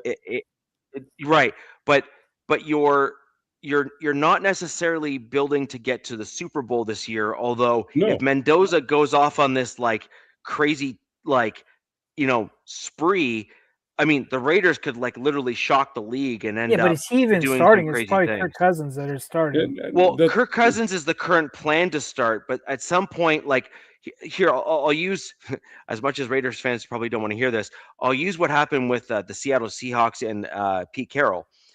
They had no plans on having Russell Wilson start for the Seattle Seahawks when he did. However, he basically made it where they couldn't deny the fact that he was the best quarterback on the roster. And if Mendoza shows that he can be the difference maker on the team, as in like the guy that can kind of will the wins in a couple of games a season, he's going to start. I don't give a crap who's on your team, Cousins or otherwise. They're going to want to start him because he's going to show that he has the heart of a Raider, as it were, to get your team and get them across the finish line. And you're going to want to reward a guy that's playing or wanting to play to that level. It's just a fact. All right, they're screaming Raiders in the chat. We got to move on. We got to. Okay, so Like, hey, all right, yeah, we got to do that because I got to go to bed. Like, Yeah, we got to. all right. We got to go So- through these prospects. All right, I'll go super quick. 108, Jonah Coleman. I believe the Broncos are next. I don't think the No. Chargers were before the Broncos, right? right. 105 is the Chargers, round 4. Okay, so 103 you or go 105. ahead. All right, you go ahead, quick. All right, so yeah, real quick. So this is a guy that if the Chargers drafted this guy, Mike McDaniel would take his shirt off, and he didn't take his shirt off, so he reneged on that. This is Brennan Thompson, wide receiver out of Mississippi State. He is a whole whopping 5'9" and 3/8, 164 pounds. He ran a 4.26 40. Shit. A 1.55 10 yards, or 1.54 10-yard split. Oh my God, dude. So there's so much, like we said, we'll move in faster, but there's so much you can dig into it. It sounds like this guy, he bounced around a couple schools, probably looked at his size and were like, yeah, dude, you're just not going to be it for us. You have crazy speed. He finally got full starter reps his last year at Mississippi State. He was third team all SEC, led the team with 1,054 yards, 57 receptions, 6 touchdowns, started all 13 games. This dude is like, I think his only punt or kick return went for a touchdown. He has like 7 or like the most like 42-yard plus receptions, or there's like crazy stats on this cat. If this was a Mike McDaniel pick, if I ever saw one, insane speed. Like a Tyreek Hill, like it is. He's type not as pick. no. So Tyreek is a 1 of 1 because Tyreek was built like a pit bull, right? Like he was Right. just sick. This guy is kind of similar stature and speed, and I'm sure Mike can figure out a way to use him. But the thing I liked about this guy is like he can line up wide. It's just don't let that cornerback put a hand on you. Right. Because this guy has killed guys in zone and man. I feel like if you could, with this guy, if you're a cornerback, if you're the defensive coordinator, you're like, look, dude, go up to that guy and shove him, because if you don't get a hand on him, he's gone and you're not catching him. Right. And that's what I saw from all the highlights I saw with this guy. Yeah, 4.24. Yep. If you don't get you don't get a piece of him. I think it's over. they clocked him at like 24 miles an hour or something like 24 miles an hour. Yeah, he's just Oh my he God. is he's fast. And you know what? At the very worst, he's gonna be our new kick and punt return, compete for kick or punt return. Because Darius Davis, the guy we got from You think? Right? I mean, My damn. my concern is he's tiny, but look, we've seen it with other guys who are tiny. You know what I mean? Like have success. I'd like to What see are his him hand get. sizes? Let's see up here real quick. Genesis, Travis, Brendan Thompson, right here. All right, he is. His hand, he's only got 9-inch hands, right? So he doesn't have massive hands. Okay. For Now it 5'9", for 5'9", that's pretty good though. So Yeah, it is actually for 5'9". Yeah, it is. probably. You guys are probably right. 4264. God, that is just like I'm getting winded just looking at that. It's insane. There's like some really fun things that came out. Oh yeah, his lone career punt return went touchdown. 7 of his 10 career touchdowns came on plays of 42 plus yards. So Yeah. that's just sick So stuff. the Broncos had a guy by the name of Trinan Holiday, who was a home run hitter at the punt returner, kick returner position during the general run of Super Bowl 50. He had a fumbling problem just because of his size. He was a very small, lightweight dude. And so that's why I asked about the hand size, because the one challenge we had with him was just the simple fact that, you know, he could run it to the house at literally at any moment. Like he was that quick and that fast. But the problem is he was so small that guys could bring him down really hard and force a fumble. So that would be my only concern with someone like that. I think that's the that concern, piece. Rich. Yeah. It's just he's just so much smaller. Now, I don't think he's 164 anymore. I think he's like up to like 170-ish. Like that makes a difference really when you're playing against giants. But this is definitely gonna have to be well planning for him to be used and stuff in there. What does I remember all? Oh, damn! Even that small? Holy crap! He was small. He was not big, man. But he was lightning. He was literally a track Was star. Darren Sproles. Darren Sproles was like pretty crazy. Let me see. Guys, we gotta move, bro. Otherwise, Yeah, let's move this on. All right. So that was 10 something or other. And yeah, I don't have another one. Next one. I'm at pick 108. That's you. So then. I'm at pick 108 and 111 with my Denver Broncos. I don't believe that any of us were in the middle, but I will I'll blast through these two picks real quick. So Jonah Coleman, pick 108, my Denver Broncos. He is exactly the size, weight, like he's not the height that I wanted from the running back. Y'all know I wanted Katron Allen or someone like that who was a little bit over 6 foot, but the same height and weight. Jonah Coleman is, and I've said this on X, I'm going to say this on the show. He reminds me of CJ Anderson. 5'9", 5'8", 225, short, big, stocky, good balance, catches the ball well, runs the ball well, pass pro, the whole nine. He reminds me of CJ Anderson, and CJ Anderson is one of my favorite running backs for my Denver Broncos of all time. CJ Anderson had balance for days. He would get hit and not fall down. Like he had some like real crazy balance in the running game. It was CJ Anderson did. So Jonah Coleman, I'm a fan. I love that pick. One of my favorite picks for my Denver Broncos in this year's draft, because you all know that I wanted a running back for my Broncos in this year's draft because I felt that was a huge weakness for the team. The only thing I'm waiting for is Rashul Faison. I want him as a UDFA, but I haven't seen him getting signed yet anywhere. But we'll wait and see what happens there. So, Rich, Jonah Coleman, only 1 fumble in 552 carries in college. Correct. That's good. Damn. Crazy. That's really good. 1. Yeah. So anyways, that's look, it's hard to argue against the statistics there. And when you actually watch him on film, I just ask that you watch his pad level when he gets hit. He never really goes off kilter. It is a unique skill for a running back to have. Jonah Coleman has it. I'm stoked for him as a pick for the Denver Broncos. He is basically what RJ Harvey is not. Yeah, that's what I Right? can see that. He is he is everything that RJ Harvey is not. They're And just I love different. that They're pick. yin and yang. Yeah, They're yin yeah. yang. Yeah, I love that pick for my Denver Broncos. Round 4, pick 111. The Broncos had a pick in very short succession, so I'm pretty sure we're next in line there as well. Yep. Was Cage Casey. Cage Casey is an offensive tackle out of Boise State. He is a middle of the road pick as far as I'm concerned.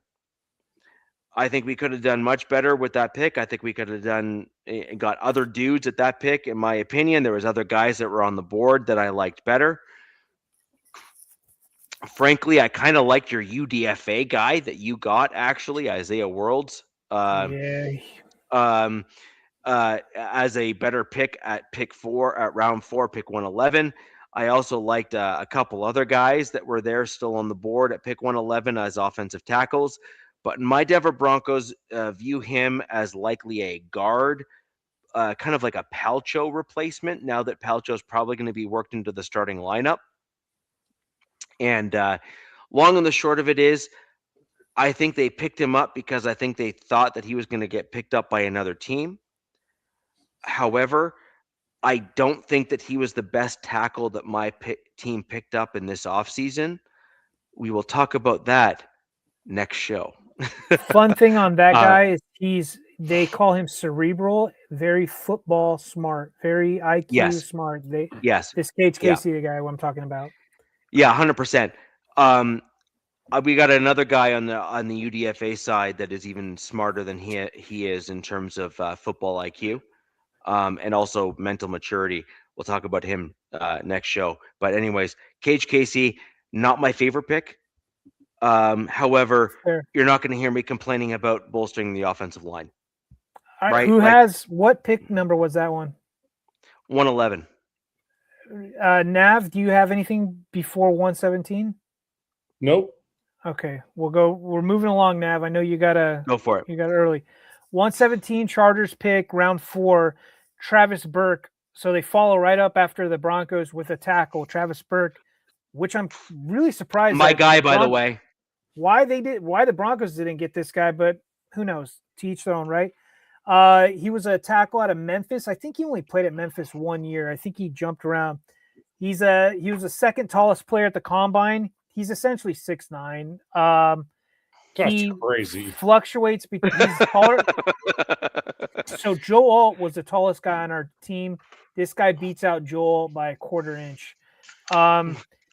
He's 315 to 325. Fluctuates in weight. He plays both left and right tackle. First team in his conference or something. This is something that I like about him. This guy is mean, nasty mauler. His highlight film, he wants to lay dudes out. He wants to punch them. Pissed. He wants to check this out. I'm going back to the Chargers social media. We're really quick doing this. All the picks, like they did the war room stuff with every pick. This is the one where Jim Harbaugh was the most excited about. And I'm like, oh, wow. So he's all about Travis Burke. This guy is, per Dane Brugler, one of the meanest dudes in the whole draft. The Chargers actually traded up to get this guy. He has a high RAS score. He's got a 9.05. He spent this last year prepping with David Deal, who I think is still in the NFL, but as his O-line coach. So he was prepping for the NFL this whole time. Ranked 12th in fewest pressures allowed out of of all the offensive tackles. So 12th getting that guy in the round 4, not bad. But yeah, man, he projects to be a swing tackle for the Chargers of the future. Probably taking Pipkins. Pipkins is gone probably this year. And excited about this. And he might play sooner than later. So DZ, just to be clear, for those of you who forget, my last show for my ideal Denver Broncos draft, my round 5 pick for my Denver Broncos was Travis Burke. He was the guy that I wanted my team to draft. I thought he was a perfect pick for the Broncos. He projected to me to be a McGlinchey replacement on the right tackle side. He is a mauler. He's an aggressive player, has all of the traits that I wanted for my team. And while I hinted at it, I may as well just come out and directly say it.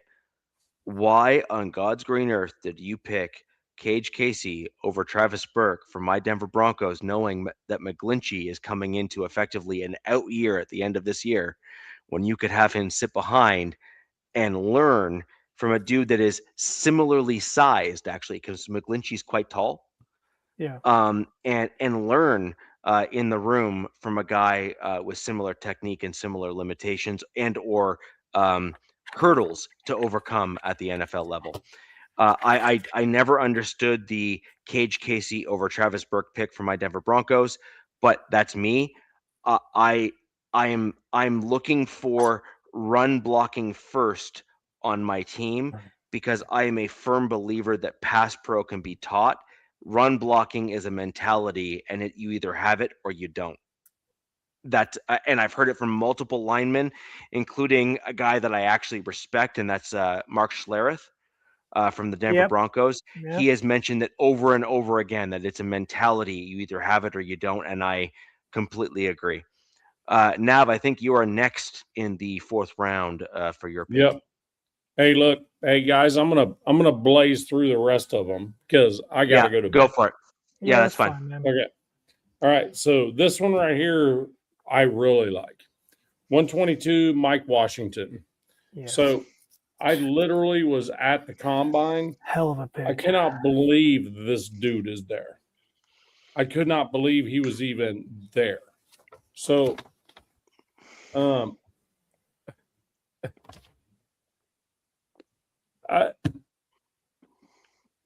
first, he was the best all-around running back at the combine.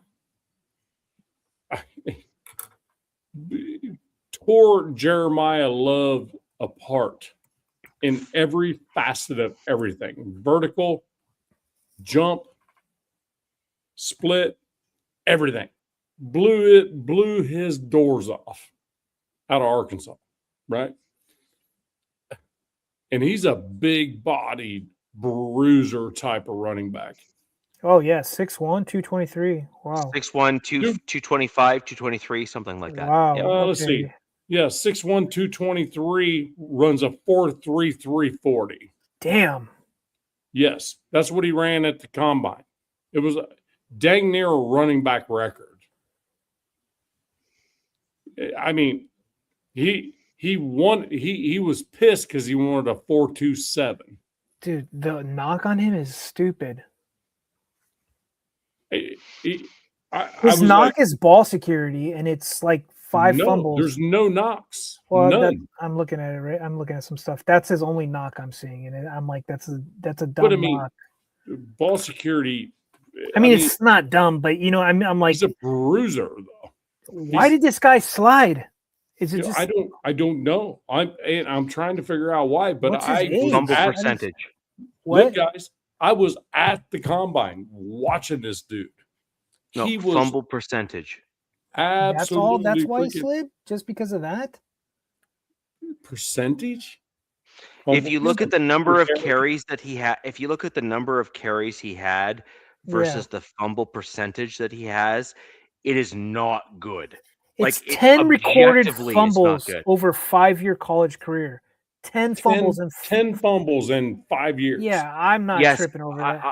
I'm saying the fumble percentage compared to what other running backs had in this year's draft. Sure, that's fine. That's fair. Like relative to the others, he was not good. That is why he dropped. You asked the question, I simply gave you the answer. Look, this is Trey Zune, but in a running back. Like, this is another steal by the Raiders. I can't believe he was there. Me and my daughters were at the combine watching this dude blow Jeremiah Love's ass apart on every facet of running back. dude, this out of Arkansas. hell of a pickup. Even though I Elite love pickup. Jeremiah Love. Hell, I met Jeremiah Love's parents while I was there. You know what I mean? And they're great people. And Jeremiah Love's a great player. I get it, but damn. Oh, Biggie says he runs straight up and down when he goes down. He turns his back. He don't worry his pads. Okay, so maybe he's just a straight up and down runner. I don't know. Okay, whatever. Okay, Biggie. Look, you flipped me shit a little while ago. Biggie, let me tell you something, Bill. Let me tell you something. All right. You have no place to talk shit about the Raiders. I do not talk shit about the Broncos on your show. Oh, I think he was just saying. Oh no, that was a little ways up there. Oh, So okay. the Raider guy takes 10 minutes on each player. Bullshit. Talk to Richie about the amount of time comes on players. So you're MHRT people. Anyway, all right. So anyway, it was a great pickup, man. Mike Washington, amazing pickup at 122. Yeah. I You can't guys believe both he got was great there. running backs. And then let's see. All right, let me go back. Dalton Johnson, safety. I don't have a lot to say about him. He's 5'10", 192. He's another possible free safety, but he runs a 4.41. He's not much flash or data to praise, but he's depth and competition. Be honest with you, great call because it's needed. And then at 175, that's Masses, which is kind of a unique one.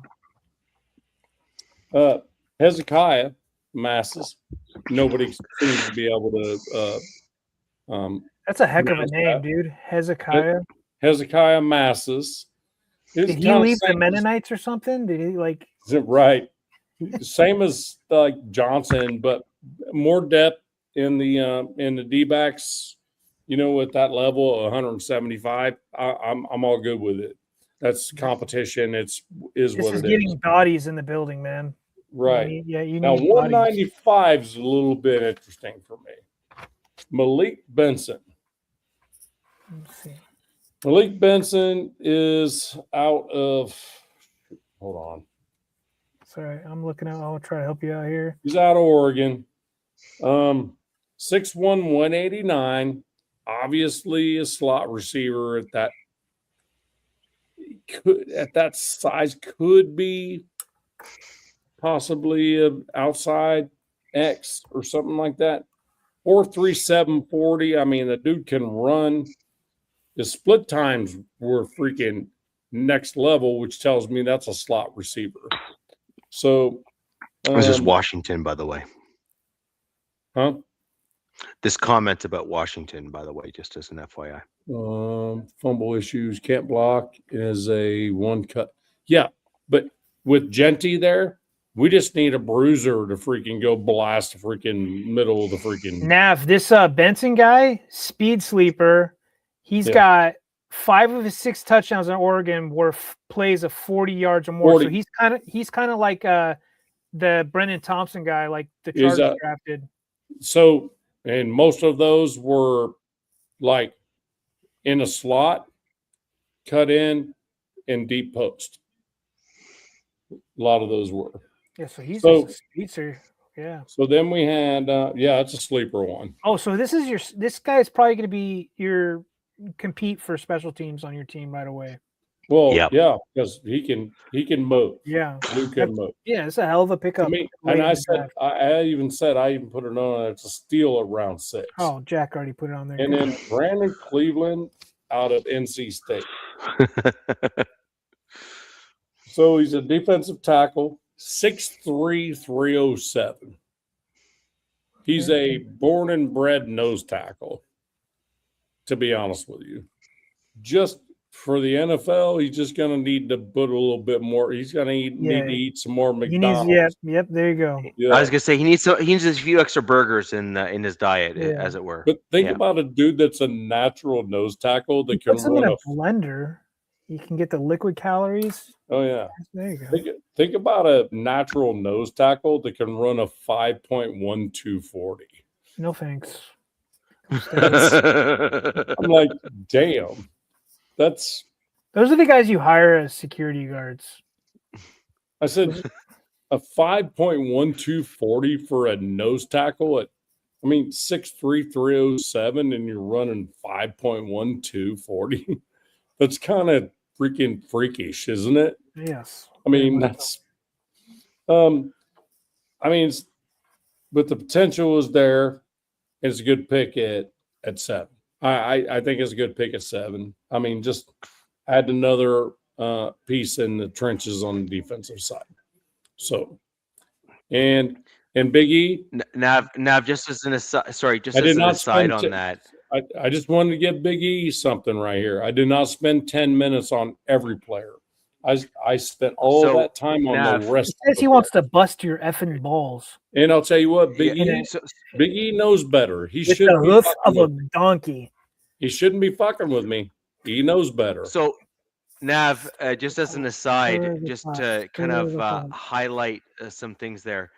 Jordan Davis at the Eagles nose tackle effectively ran a 4.7840 time at 340 pounds. That's like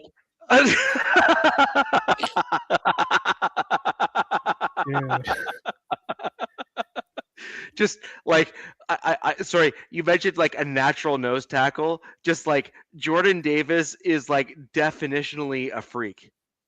Wasn't he the one that was jumping out of the pool, standing still? Yes, was that him? That was him. Yeah, that was him. He was inside the pool, and they're doing videos, and he's just jumping out of the pool. That's crazier than hell. Psycho. So that's batshit crazy. He is 6'6", 340 pounds, jumped out of the pool and ran a 4.78 as his 40 time. That's great. That was your guys' last pick. No. Nav? No. I sorry. Nav said his guy ran like a 5.1 something. No. But I just wanted to give an example of like perspective that there's somebody that does better than that. No, like blowing your mind better. Like that's insane. 340 pounds. 5.12 was freaking highly impressive. Holy shit. No, but like Jordan Davis is widely revered as one of the elite athletes at the NFL level for his size. Like it's just a fact. So I simply wanted to give everyone context in terms of where a dude who's only 30 pounds lighter, but he's still doing quite well.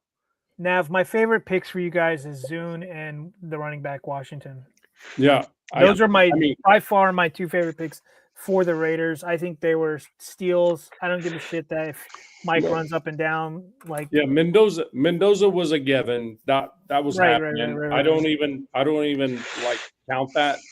But Mike Washington and dude, if you guys can have freaking JPJ and homeboy that you guys paid more Linderbaum, and then Zune.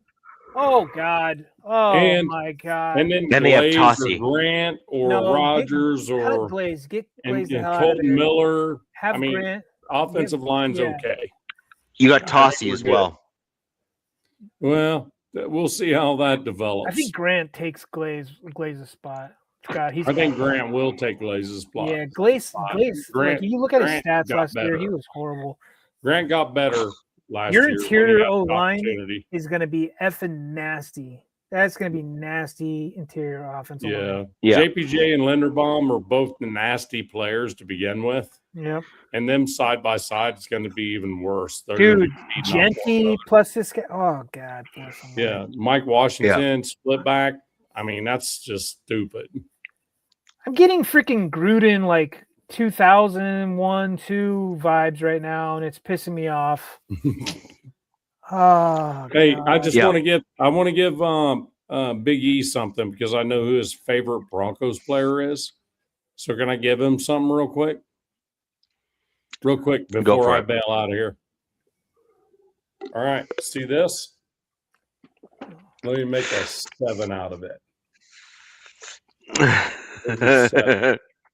Wait, other way. Are you guys flirting, by the way? Is this role play? Big E, Bill, go fuck yourself, bro. Oh. Good night. Hey, guys, gotta go. See you, Love you, man. no shit. Have a good one. Great show. But, man, it's early tomorrow, bro. We feel you, man. That's All life. right. Yeah, that's fine. Take care. Appreciate it. Love you guys. Thank you. Peace. Have a good one. Raiders. Well, I'm glad we got that out of the way quickly. Just Where kidding. did we leave off so we can pick up round So by round? we're basically at the we're in round 5. Where were you in round 5? So I just okay. So my last guy was Travis Burke, and that was at pick 117, I think it was, or 131. Yeah, where were you in round 5? Well, I had one more in round 4. I had a 131 in round 4. Okay, so let's give your round 4 134 because that's Okay, where we so left off. this was like one of the only other non-trench guys is Genesis Smith, safety out of Arizona. The Raiders took his partner, Stukes. This guy is 6'2", 202 pounds. He's a ball hawk. The biggest complaint on him is he can't tackle for shit. He can't tackle at all. But Yeah, we have Derwin James. We have Tony Jefferson. We've got guys that can tackle among, they're just elite tackling safeties types. So if anything, a lot of these players get interviewed, right, Rich? Like our GMs and scouts interview them. a lot of them, yes. Yeah. And so they were like, he acknowledged, he's like, I got to work on my tackling, right? Kind of thing. And it's like, if you're willing to get better at that, then we're going to take a chance on you. And you're going to come Do you know what these GMs are going to value? Self-awareness. Right. Because the NFL is all about being self-aware, regardless of where you sit in the draft. Some of these guys in the top part of the draft have solely relied on self-aware of athleticism, and they have no self-awareness. And how many times have you seen dudes picked in the first, second, third, fourth, and even fifth round and make it nowhere? And like we talked about this last show, right? The Broncos have had how many UDFAs that have like gone on to be like all pro, like a ton, like a truckload, right? Well, those guys have all worked their asses off to get to where they are. So just go over. We'll just do this quick. Yep. I think out of all the players, he was actually just a 3-year player. So good for him. Let's see. Out of safeties, he ranks 2nd in athleticism, so that's good. So he's extremely athletic. He looks like hometown boy. I didn't get a 40-yard dash off him or anything. He might have done it at his pro day. I'm not seeing it on the NFL thing. But I'll go off his last year. He was 3rd team All Big 12 Conference. Named to the All-State Good Works team. I don't know what that means. Started 12 games, 77 tackles, 3 tackles for loss, interception, 8 PBUs, 2 forced fumbles. What I'm getting at is he's a traits guy. They like his traits. They're like, okay, we can buy into this. We can work with this. We got the guys. And the thing is, we have another young safety that we drafted last year, RJ Mickens. Tony Jefferson is only on a 1-year deal. Derwin James is looking for an extension. So you got to inject some youth in the safety room. And when we get to UDFAs, there's more that they grab. This is going to be the hardest room to make it on the Chargers, the safety room. Out of every position, the safety room is going to be the most competitive. That's my belief. Yeah. But all right, so that was that. And that was 131. So it's probably on to you. Next pick for my Denver Broncos is pick 152. I'm out of numbers here, so rock and roll. What hang on. Dude, I'm in front of you again. You want me to go? I'm gonna go real quick. Yeah, go for it. Yep. So round 5, 145, Nick Barrett, defensive tackle out of South Carolina. We lost Deshaun Hand in free agency, so we need another guy to get in there.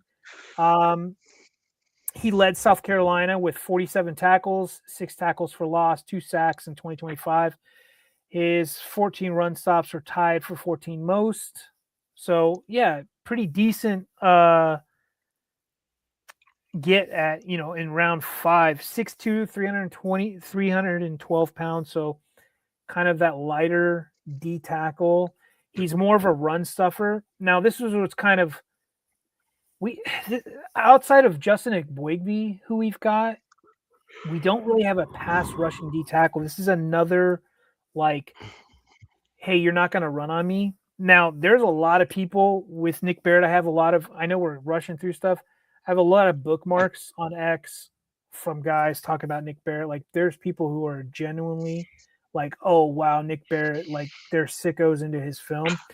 I haven't looked that far into him, but what he is to me, Rich, is like, hey, it's fourth quarter, put Nick Barrett in there, and let's get this game over with, and like, because he's not going to let a team run on you. But I'm guessing is Jamari Caldwell, our third round pick from last year, is that he's going to be more of a pass rushing guy this year because of just some of the moves that we've worked out with the addition of Dalvin Tomlinson. But yeah, that was our pick, and I was just whatever about it. I'm going to trust the scouts on this one, and I have to dig into them more, to be honest with you. So that's it. Yeah. So moving on to round 5, pick 152, Justin Jolie, which is an NC State tight end. He's a guy that genuinely fits the Broncos offense, but he is one of my least favorite picks in this draft for my Denver Broncos. Justin Jolie? Yes. How did you pronounce his name? Jolie, whatever. Like, I've heard both pronunciations. His nickname is Big Christmas. It's just because Jolly. It's a brilliant nickname. Yeah, it's a fantastic nickname. Now, my issue with Justin is that he is deemed as a move tight end. He's deemed as a guy who's kind of like an Evan Ingram, esque tight end. Yeah. I have an issue with that because my Denver Broncos don't necessarily like the move tight ends. They've never excelled in the Broncos offense under Sean Payton, in truth. The Sean Payton tight ends that have always done well are the guys that are more akin. I'm going to give a Broncos country here a little bit of a way back playback. Think of Joel Dreesen, one of my favorite Broncos tight ends. Dreesen, he's a dude ringing a bell. Yeah. He's a dude that under with Peyton Manning had one hell of a career with the Denver Broncos. He came from the Texans.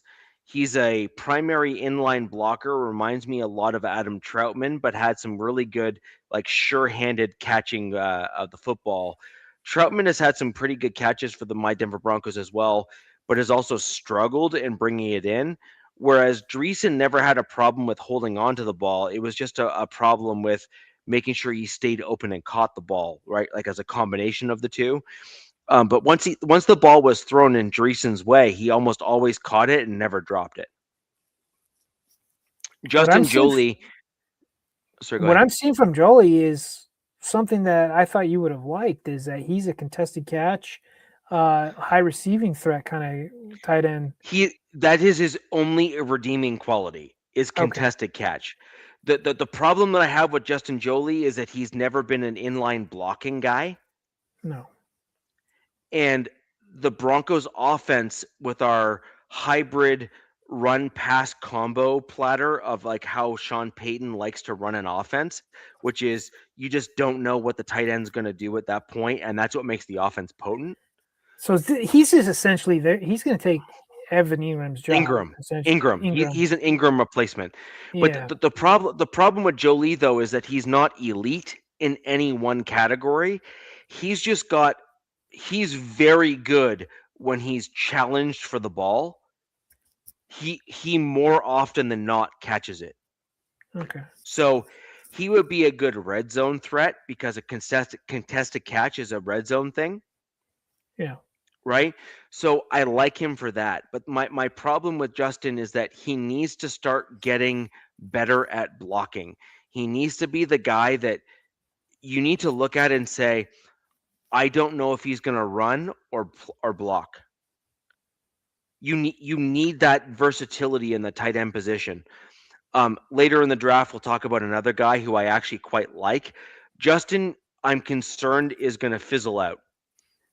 I mean, because like we're getting down like these later rounds. It's yeah, highly yeah, possible. yeah. And You so know, my concern is that he's going to fizzle out. That's my concern with him. Now, let's put it this way.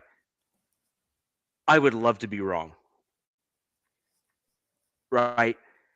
Big Christmas, what a nickname, man. Like that's oh, fantastic. awesome. However, like what a great nickname, right? But Th- ultimately my concern is he going to be able to have that long-term success? Is he going to be able to have that versatility of inline blocking and pass catching? That's what we need as Denver Broncos fans to have at the tight end position. Adam Troutman is going to have to go probably at the end of this year. We're going to get rid of Lucas Krull. Like we're going to need tight ends that can do that dueling role for us as an important piece of the puzzle. And I'm not convinced that Justin can be that guy. Look, he's He is coming off his contested catch best stuff. season. He's coming off his best season. That's what you want. You want a guy who's coming off their best in college. You Yep. know, 49 for almost 500 yards, 7 touchdowns. Definitely seems like this guy was using the red zone. I'm just assuming, so bear with me. And then I guess he's got some toughness because there's a viral video of him, viral play of him injured and limping on one leg for a 25-yard touchdown. So No. I have no problem with any of that. Right? That's my kind of dude. But I need him to be able to block.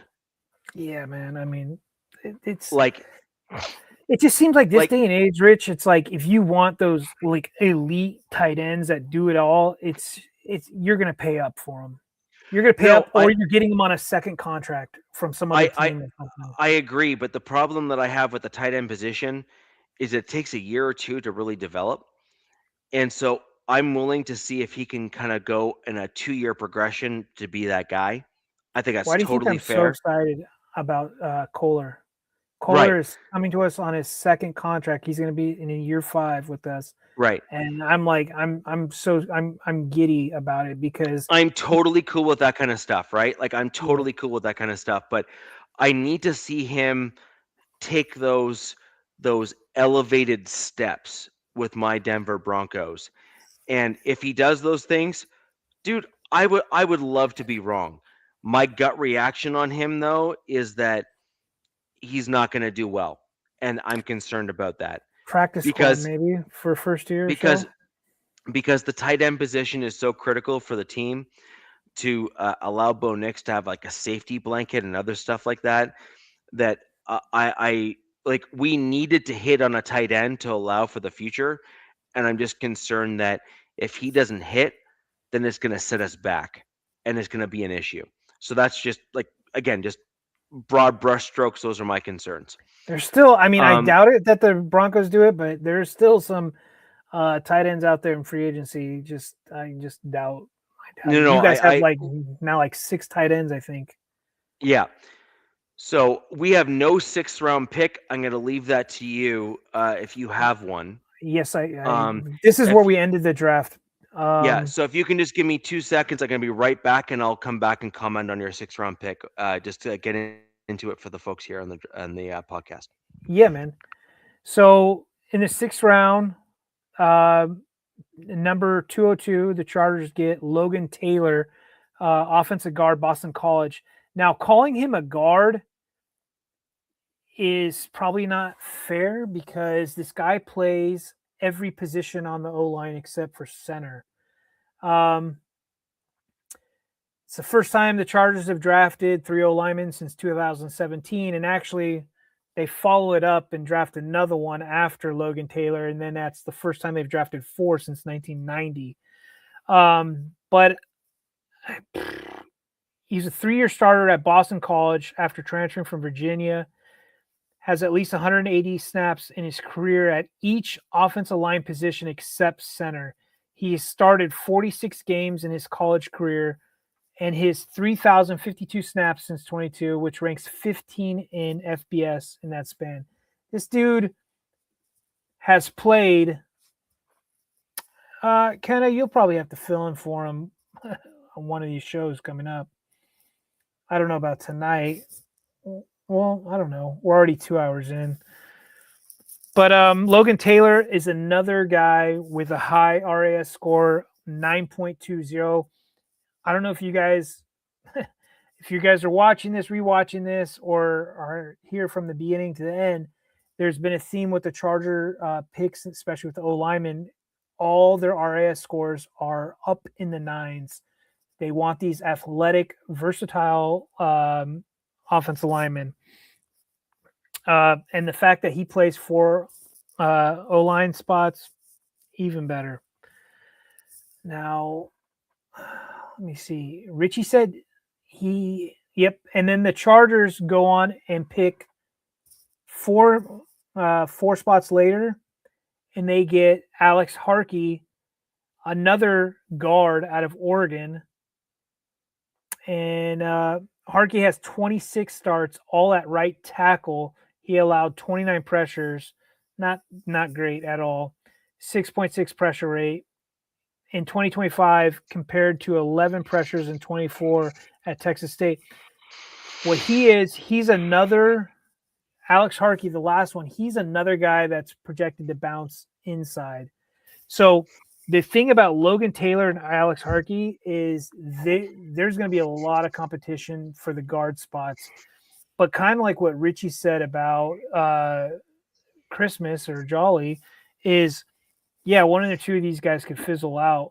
Right now, there's 11 guys in the offensive line room for the Chargers, and there's a lot of competition, especially at the guard spot. I mean, you have Penning, Awashika, Slaughter, you have Cole Strange, you have Ben Cleveland, you have now Logan Taylor and Alex Harkey. And out of all the positions, especially in free agency, I'm still kind of hoping, and I know it's like, like don't get greedy, but I'm still hoping they pick up a vet guard in free agency or a vet cornerback. But Logan Taylor, I really like the fact that he can play 4 spots. Fantastic. And he's played all 4 spots, over 180 snaps per spot. And I was watching both these guys highlight film. And what I really love about these guys is they're really cerebral. Like you can tell they've played a lot of ball. They're getting to their second level blocks. Yep. They're moving around. Now there's knocks on all these guys. I mean, we can get onto these knocks like later on. Like, let's face it, these are 6th round picks that are converts. So they're like, hey, dude, we know that you primarily play tackle or whatnot, but we view you as a guard. So you're going to get in here and learn. But DZ on that pick for right tackles interfere, left tackle Slaughter able to play. That you mean Slater? Oh yeah, nobody knows, but everything on the Slater front seems to be good. But that can just be all smoke and mirrors and propaganda right now because they don't want the fan base actually trying to kill each other right now. But yeah, man, I was really happy with this draft from my Chargers. The fact that 6 of these 8 picks were trench players, and the fact that you started with 5 picks and traded back and got to 8. get, I think it was 9 picks, but we traded up to get Travis Burke, so we ended up with 8 prospects. I'm super stoked for it. Now, look, could we have gotten a cornerback? Sure. Could we have gotten a true guard? Sure. Like that's the knock on this from especially the analytical guys, from the consensus big board contributors, from all the big time stuff, is they were super puzzled by the Slaughter pick. Some didn't like the Mesidor pick due to his age, yada yada yada. Dude, the so Slaughter pick is my favorite for you guys. Like,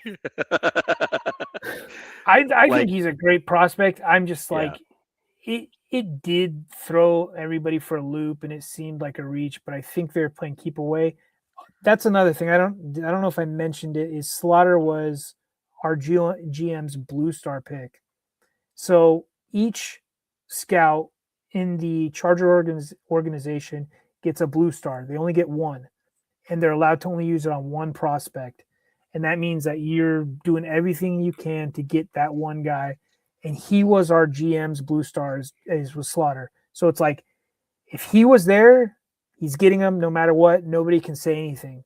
Yeah. And I think there was 2 other guys that, the intel that's leaked were Blue Stars as well. I want to say, I think Burke. Travis Burke was one. Burke had to be it. Yeah, I think he was one. And then I want to say Brennan Thompson. I could be wrong, but So I thought that was kind of neat. My pick in that group of the swing tackles that were not necessarily the like ultra elite guys that were like coveted by like all the analysts and stuff. Right. Like Burke has some things he needs to work on. Pass pro is one of them, right? Probably. But yeah. like, okay, so here's my deal. My Denver Broncos have a guy. His name is Quinn Miners.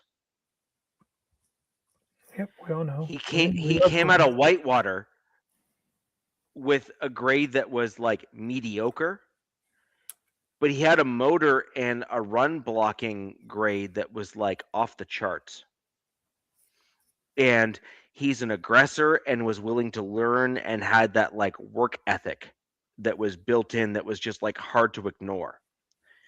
Burke reminds me a lot of Quinn Miners in terms of what he can do and how he plays and what he does and all that kind of stuff. I'm getting what you're putting down, buddy. Yeah, and that's my thing, right? Which is like my whole thing is pass protection can be learned. And why do I say that? Because Quinn Miners sucked. And I mean like look, Quinn Miners will admit that Quinn Miners sucked at pass protection. He said so himself. Right. And he took it upon himself as he got into the NFL to make that a priority to get better at it. The thing is, run blocking is pure will. Do you have the will to move another person off of where they want to go? Travis Burke has that ability. Quinn Miners has that ability. Other guys have that ability. But there's a tremendous number of other offensive linemen that do not. Richie, I forgot real quick. So Logan Taylor, I think you were away when I was talking about him. He is another Canadian that we picked. And I'm actually really excited about this guy because of his versatility. But he is from Nova Scotia, Lunenburg, Nova Scotia. But Nova Scotia should remind Americans of like Delaware. Probably something like that. Yeah, he's like 6'7", 313 pounds. But it seems like, oh, look, you know what he is? He's another Canadian who probably came from some sort of money, I'm assuming, not to be mean, because Mesidor was the opposite of that. Mesidor had no money. They were dirt poor, like literally had the stories of walking through the snow to get where they need to go because there's the only way. But this guy looks like he was sent to a private school in Virginia. Yep, it's a boarding school. He went to a boarding school in Alexandria, Virginia, which is like 440 students from 25 countries. Yeah, dude. So, yeah, that's where he learned. He was in the U.S. Nova Scotia, to put things in perspective for Americans that just don't quite understand like the Canadian provinces, think of the smallest states that you have. Rhode Island, Delaware, yeah, all the Northeast states. It's smaller than all of those by far. I'm trying to think. There was a movie, it was a hockey movie. I think it was Goon. And I want to know if was that in Nova Scotia? Look, do you know what movie Canadians are amazing at hockey. We are a different breed. We don't believe in pain. Like it's like we're just that kind of crazy. And that's why hockey and these contact sports, like we really do excel. Like lacrosse. Like, have you ever seen lacrosse in person? Yes. Okay, two-handed bat swing is common with a metal thing. Like Like, just think that When through. I left, only where I grew up, only a few of like the upper end high schools had lacrosse. It was still like an upper echelon sport at the time in Southern California. I knew it was huge in the Northeast and up north. Like Yeah. it's been there since day one. But that was like a Native American sport that Yes, it was. Yeah. with brutal effing rules, by the way. Yes, like it is like it's like hockey and other sports like that, which is like it's basically like a gladiator sport, right? Like lacrosse is a gladiator sport. It is like dudes will break their arm and play the rest of the game with a broken arm just to win, Yeah. Jack right? Like Mesidor's played at Miami, so he's used to heat. He just doesn't like it. But you yeah. might be onto something with Logan Taylor because Boston College is not as hot. No, and Nova Scotia, just for the Americans that don't quite fully It's understand, an like island, right? It's a freaking island, right? it's an island. It is small and it is cold, like Yeah. cold. Um, they get wicked snowstorms, ice storms, and other things alike because of the ocean wind and stuff off of there. It is wicked. Um, the only area that is worse than like the East Coast. I live in a snow belt, so I just got a truckload of snow. But if you go to the central part of Canada, it's basically like the farming capital of Canada where like all the farmers live. So like you get dudes that are there that are just like farm strong. Like the dudes like they're in the middle part of the US, like the Yeah. Ohio's and place like that. Our Midwest boys. Like, yeah, we usually it's Iowa. Like Yeah. that's like anytime you see anybody from like Iowa like prospects in the draft, like I always get excited to try to get one of their O linemen or something. Who I Yeah, think so we get dudes from Saskatchewan, right. in Canada. We get dudes from like Manitoba, like Winnipeg and stuff like that. And to put things in perspective for Americans that Just don't like quite super blue understand, collar, like no, like you don't understand. Like, what's the intersection in Fahrenheit? I want to get the right temperatures because you guys need to like fully understand just how like insane it is there. Minus 50 Celsius, Fahrenheit. Um, it is minus 58 Fahrenheit on the regular in Winnipeg wow. in the winter. No, I mean, that's hold on. I'm gonna repeat. I'm gonna repeat that for the Americans because so there's you a go bunch into of an you that watch the ice show. rink just to stay warm because you just get out of the Yeah, elements. yeah. No, minus 58 Fahrenheit Yeah, no, is a that's common dangerous. temperature in the Canadian winters up there. Okay, Dude, you know what minus you have to do? 58. You know that your trucks have to run 24/7. They have to have anti-gelling in all their fuel. Like it's a pain in the ass to do anything in Yeah. that cold. So I'm just trying to like set the tone for like the toughness that is built into some of these players that are coming from up there, and the reason like minus 58 Fahrenheit is a common temperature in Canadian winters in that middle section of Canada. Dude, no. Yeah, no. Yeah. So just I want to kind of set the tone just so everyone kind of is aware. So anyways, that's that section there. Now the East Coast gets like ice and other things like that. So again, you're going to get a really tough like hard-nosed style football player because that's what we're used to up here. And from Nova Scotia and from Ottawa. Ottawa is a very cold area as well. So again, you're going to be dealing with a different type I of want to player. find out why Maybe this guy was sent to a boarding school. Nova Scotia has some old money that exists in that province, and Okay. if he's in that group, that's not surprising to me whatsoever. Well, it's like he grew up playing soccer, which is the opposite of hockey. Let's be honest, people. And No. then was convinced to try out football by a friend of the coach. He played for a youth team, the South Shore Seahawks, based in Bridgewater. Scored the first touchdown in program history despite being a defensive lineman.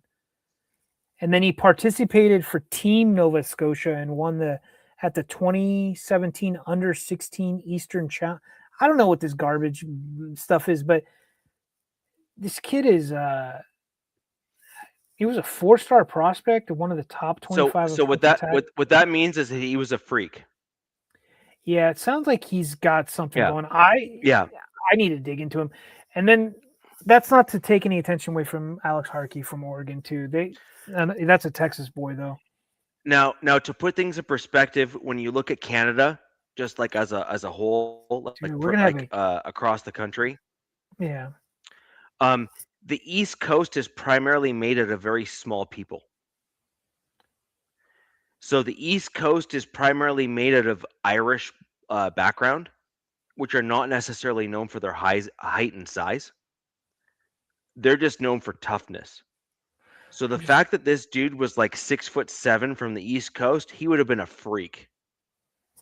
Yeah, 6'7". Yeah, for him. Yeah, I'm looking at the other guy freak.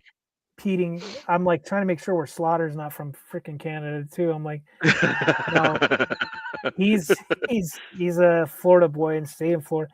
So that's crazy. And then he's going out to LA. I'm sure his parents are thrilled. Just kidding. So that's the end of your draft, right? Round 6.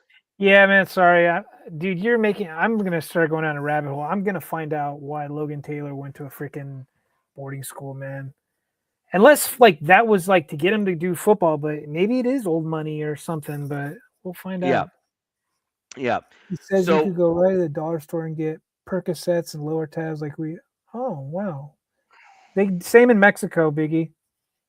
Yeah.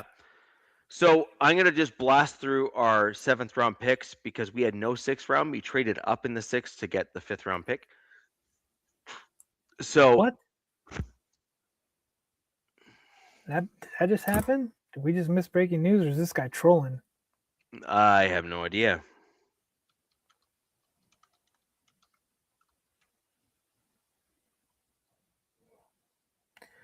He's probably trolling because I think they're talking about Bo Nix's surgery scope.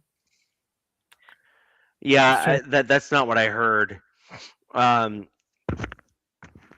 There's been some talks about the Drew Sanders on the Denver Broncos getting cut. I've heard that.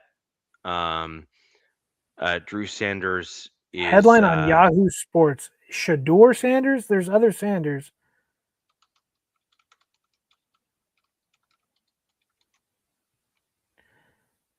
I mean, let's face it. The Browns have what? Dylan Gate. They have like a lot of quarterbacks, I think.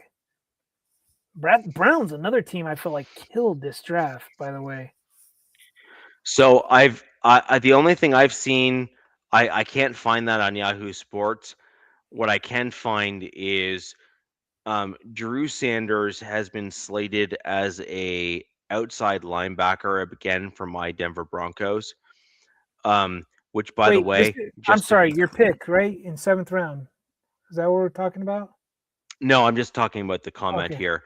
Okay. Sanders for the Denver Broncos is Drew Sanders, who's a linebacker, and he was converted from an inside linebacker to an outside linebacker again, which, just for the record, basically means that the Denver Broncos are probably going to just straight out cut him because we have better outside linebackers than him, including an undrafted free agent by the name of Johnny Walker, who I expect is going to absolutely kill it for the Broncos because he was a coveted pick. Black.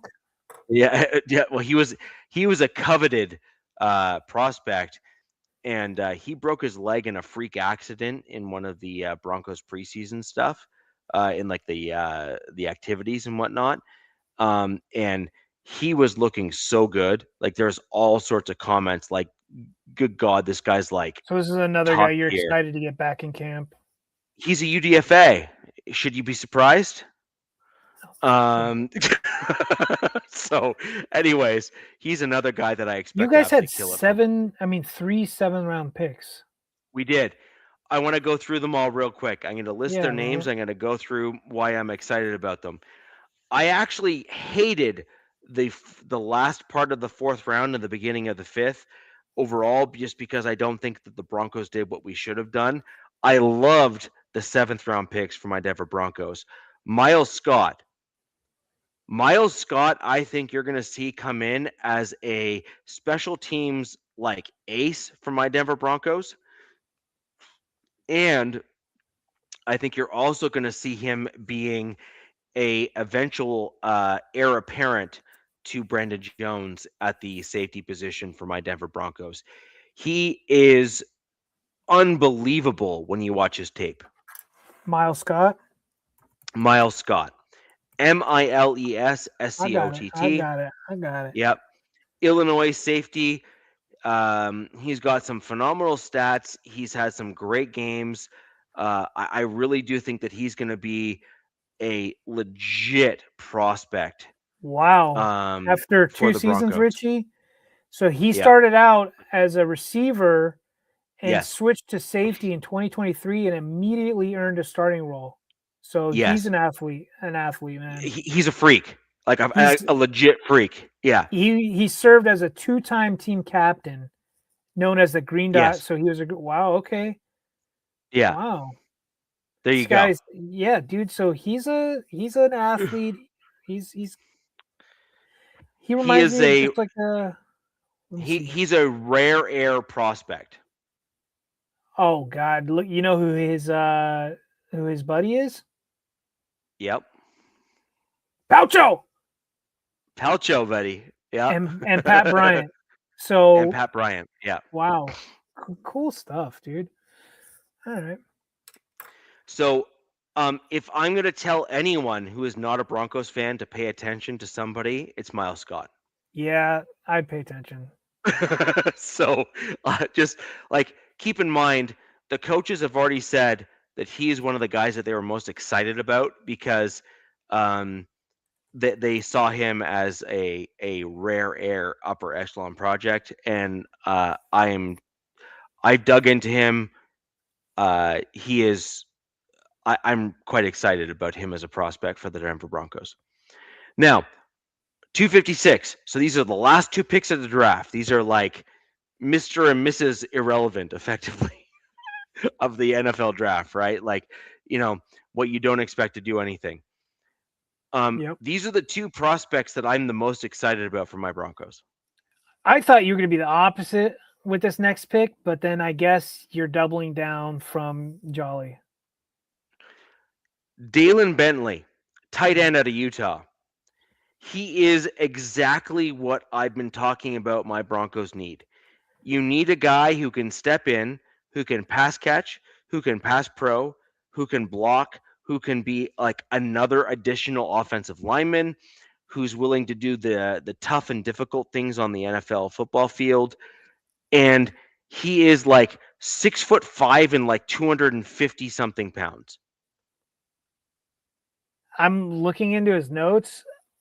It seems like this guy slid because of where he came from. Like, I guess he transferred from Snow College. I have no clue where the hell that is, but he's out of Utah, right? Yep. It's got to be his age. He's got to be. He had his best year in 2025. Yeah. How old is he? Because he's already been on a 2-year mission with his church. So he's got to be a lot older right now. I don't know what his exact age is. I haven't looked it up. I'm going to be honest.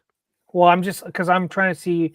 He's going to I guess he's going to try to be that Joker role for you guys. No, he's not a Joker. He is I go in and block and. No, he could play that Joker for you. Oh, if you yes, needed him to, yeah. because look, dude, did you see that stat on him, Rich? Pretty fun stat that he is in the 7% of tight ends since 1987 with his athletic profile.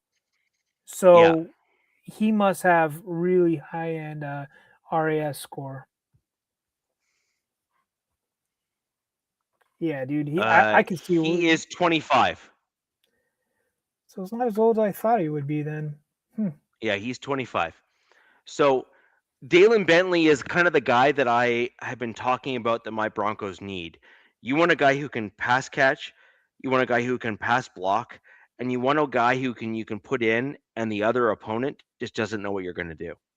Yeah, because you don't know if they're going to run or run block pass, you know what I mean? Yeah. And then look, Exactly. He was a semifinalist for the John Mackey Award which is given to the nation's top tight end. Right. So he is a legit prospect in my mind. Yeah, He's definitely. exactly what my Broncos need. He's 253 pounds, 6'4". That is a massive human being at the tight end position. That's exactly what you want for that spot. I was super excited when we picked him up. Now, another round 7 prospect, Red Murdoch. What a This name. dude is a machine. Like a machine. What a name. I love the name Red Murdoch. Yeah. So he was born Khalil Elijah Murdoch. Okay, but I like Red. That's better. yeah, he is a tackling machine. He is all over the field. He is a legit prospect. I actually expect Red Murdoch to start pushing. Dude, I'm listening to you, Richie. I'm reading stuff on this guy, but what a pick for Mr. Irrelevant here. Yes. So, look, my Denver Broncos have had a superpower for decades. Literally decades. We have always been able to get guys in either the super late rounds or UDFAs who are like legitimate all pros. Like, and I don't mean just like, hey, they did well. I mean like they are legit all pros. And I see Red Murdoch as being one of those other guys. And this is like, there's a few other Broncos fans that we're going to talk about the UDFAs next week's show. There's a few other analysts for the Denver Broncos that are super excited for a UDFA guy that the Broncos picked up that I'm not going to name. Right. Red Murdoch to me is the guy that I'm more excited about. I think that he has a Jordan Turner type role for the Denver Broncos where he's just going to be a stud from day one. Dude. Yeah. Look, Rich, he's a record holder. Yes. And he came out of the University of Buffalo, Khalil Mack's alma mater. He set the NCAA FBS record with 17 career forced fumbles. Yep. Oh my God, surpassing the previous record held by former Buffalo standout and NFL All-Pro Khalil Mack. And I didn't even read that part until right now. Yes. How the hell? He was second team All-American, AP Walter Camp, and first time 2-team All-Mac selection. Dude, what a... There's something else I saw that was really impressive. Graduated from Buffalo, magna cum laude, with a degree in psychology, and founded a K through 12 tutoring program called Virginia Homework Helpers. So this guy's also very gifted. Yeah. Intelligent. Yeah. Yes. Yeah. And so if there's a guy for Broncos fans, if you want to root for somebody, it's probably this. It's him. Yeah, exactly. Mr. Irrelevant for the Broncos of 2026, Red is, dude. This is the guy you're rooting for to make the team. Yeah. Man. Yeah. So, you heard me talk about the Denver Broncos last year. And by the way, for Broncos country and Raiders fans that are joining the show and Chargers fans and Chiefs fans that are joining the show after the fact, I've had a pretty good track record of predicting like the random guys that most people ignore making the team. Like I have like a better record than most even mainstream media predicting that stuff. I predicted Jordan Hunter was going to be a eventual guy on the field for the Broncos on a regular. I predicted that Courtney Reed was going to make the team. I said all of that last season. It's on the channel. It's on record. I've said the thing before. Red Murdoch is that guy for me this year, and this is why I'm not concerned about Singleton or even the other dude who I honestly forget. Inside linebacker for my team. Worst, Richie. He's like your special. Justin Stronad.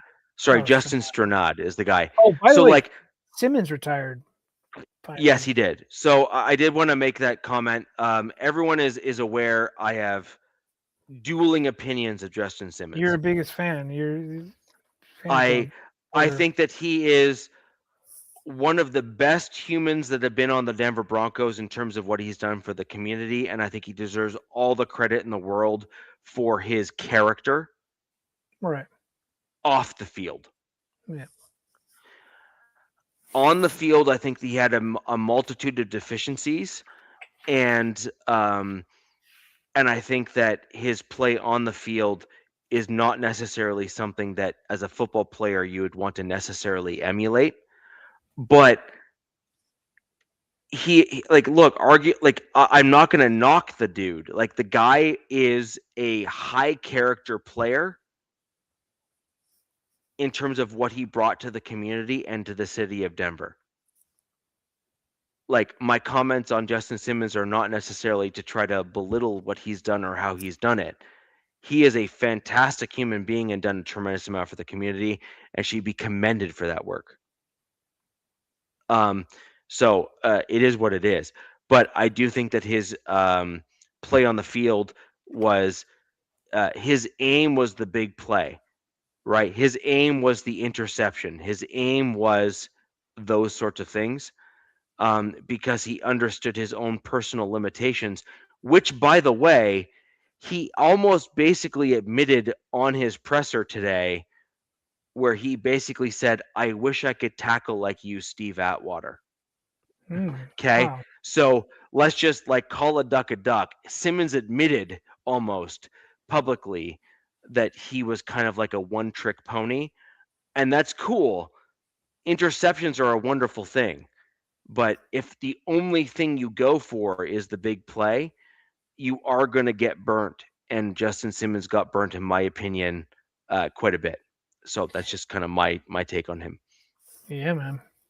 But Red Murdoch is a linebacker who I see as like a Justin Hunter. I see as a Corinne Reed. I see as a Lavelle Bailey. I see as a guy, truly, honestly, who is going to be a guy that we're going to see as a ascending player within my Denver Broncos. And I believe that he's probably going to end up being the guy that Singleton takes under his wing, and will probably eventually take over at that, that staple role that exists within the linebacker room, like the thumper. I think Red Murdoch is going to be that guy eventually for my Denver Broncos.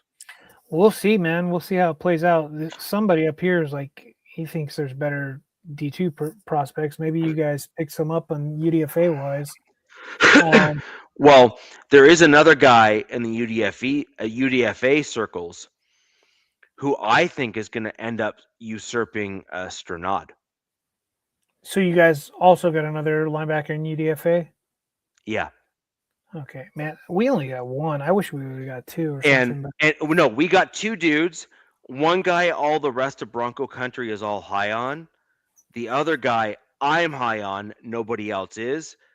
And I predicted Corinne Reed was going to kill it, and he did. So I'm confident with what my general track record is compared to the nonsense that I'm hearing from the other analysts. I actually think that this other guy that I'll bring up next week's show, he's another guy in the UDFA ranks at the inside linebacker position for my Denver Broncos you need to pay attention to. And by the way, not just for the Broncos, like Chargers, Chiefs, and Raiders, y'all got to pay attention to this guy. He's 6'5", 240-ish pounds, give or take. Big boy.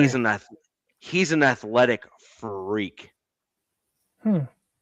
He scored in the 9.0s in the Arask score, which you know full well is like upper tier. Yeah. So wait, he has a linebacker? As a linebacker. Oh wow. Dude, what the hell is going on with these huge linebackers? I don't remember linebackers being this big. Like, we'll talk about this when we do our UDFA show, but I got a guy, he's 6'6" as a linebacker, and I'm like, what? Yeah.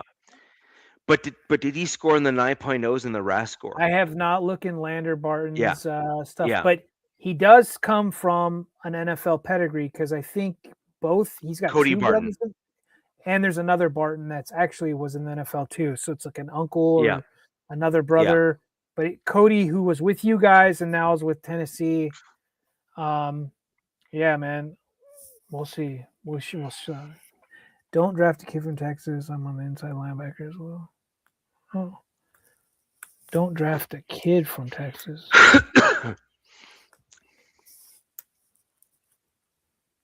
Yeah, UDFA is gonna be fun to look at, and I'm sure with all our prospects that we talked about, including the Raiders with Nav, like more and more things are going to come out. I think rookie mini camp's going to be sooner than later, and I keep finding nuggets about these players that we drafted because people dig into stuff and find clips from this or that or the other. I have so many bookmarks; it's just I couldn't put them all together on stuff, but.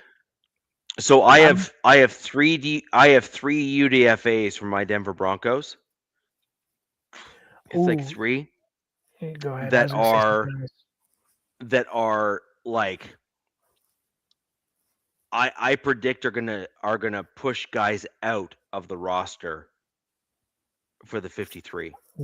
I mean, your guys' roster is already pretty stacked, so to do that's going to be pretty impressive. If not, if anything, your guys' team just has, it's like it's a good problem to have, and it's going to be some tough decisions because I agree. There's only a certain amount of people you're going to be able to keep on your practice squad, right? So you're going to be letting some guys go. I forgot about a guy who's like Isaiah World, the other tackle that we got, who's looking like UDFA. Yeah, which I think what people are predicting is that he's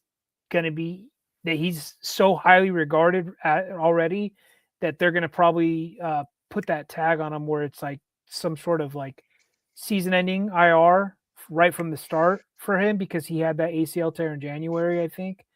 And it's going to be like a redshirt year, but on IR, and they'll just bring him back next year. And the Chargers did that with a guy. He's too good of a player. He's too good of a player. That's what I'm hearing. And we did that with a player last year in Eric Rodgers. He had like 3 interceptions in one preseason game, and they're like, and then he got hurt at the end. And they're like, we've seen enough. We're keeping you around. And like, I'm super excited in camp to see this kid, to see how he bounces back. But yeah. So that's basically where my Denver Broncos are. We finished off all the draft picks. We've ran out of time to go into the Chiefs, but we're going to try and cover that next week's show. I wish Nav was here to talk about these because real quick, what he just said, Hemby, the running back, and their kicker, like what the Raiders picked up, like holy crap. Hemby at the running back, another running back, like if very least special teams, but the kicker, he's like, I don't know if he's Japanese or he's Hawaiian, but he came from Hawaii. Japanese. He's Japanese. But that nickname, Tokyo Toe, like, I'm trying to think. You did the Christmas with Jolly. Like, I'm like, I don't know if there's any cooler effing freaking nickname right now than Tokyo Toe right now. Like, so he is Japanese. Yeah, he's Japanese. That's pretty cool. That's pretty cool. Yeah, I mean, it's a very disciplined culture, which is great. The question though is the strength side of it. Sure. I mean, yeah. Which I think is legitimate. Like you can have all the technique in the world, but at some point there's a sliding scale just in terms of overall musculature that matters. Kicker, though, Richie, our kicker, Cameron Dicker, he's nothing special physically, and the kid's got enough legs. So. Yeah, but the thing though is that when you're dealing with certain dudes, like think of Janikowski, right? Like Sebastian. He was just a freak though. No, but the thing is that you got dudes like that come from that Eastern European lineage, and you got guys that are coming from, the Britannia. Like I'm just going back on like old school lineages. So you have like the Viking culture that is like very legitimately large in musculature. So that's like the Hollands, the Norway, Sweden, etc. Those stroke on his last comment. Like those dudes. No, but my point is that the guys from like the Viking culture are just like very large and strong.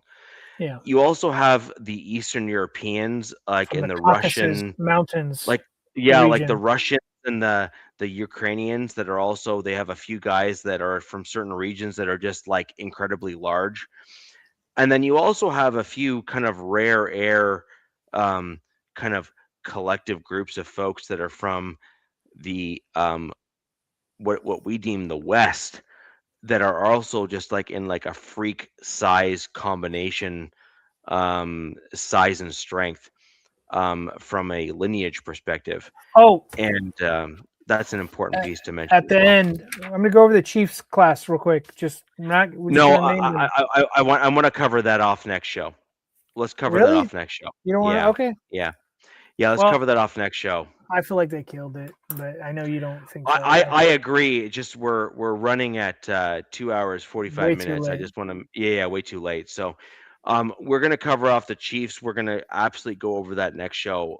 That's something we need to go over because they are the fourth team in the division, and it's important that we do give them their dues because their GM really, he's a different Yeah. beast, man. That dude's Right. talented.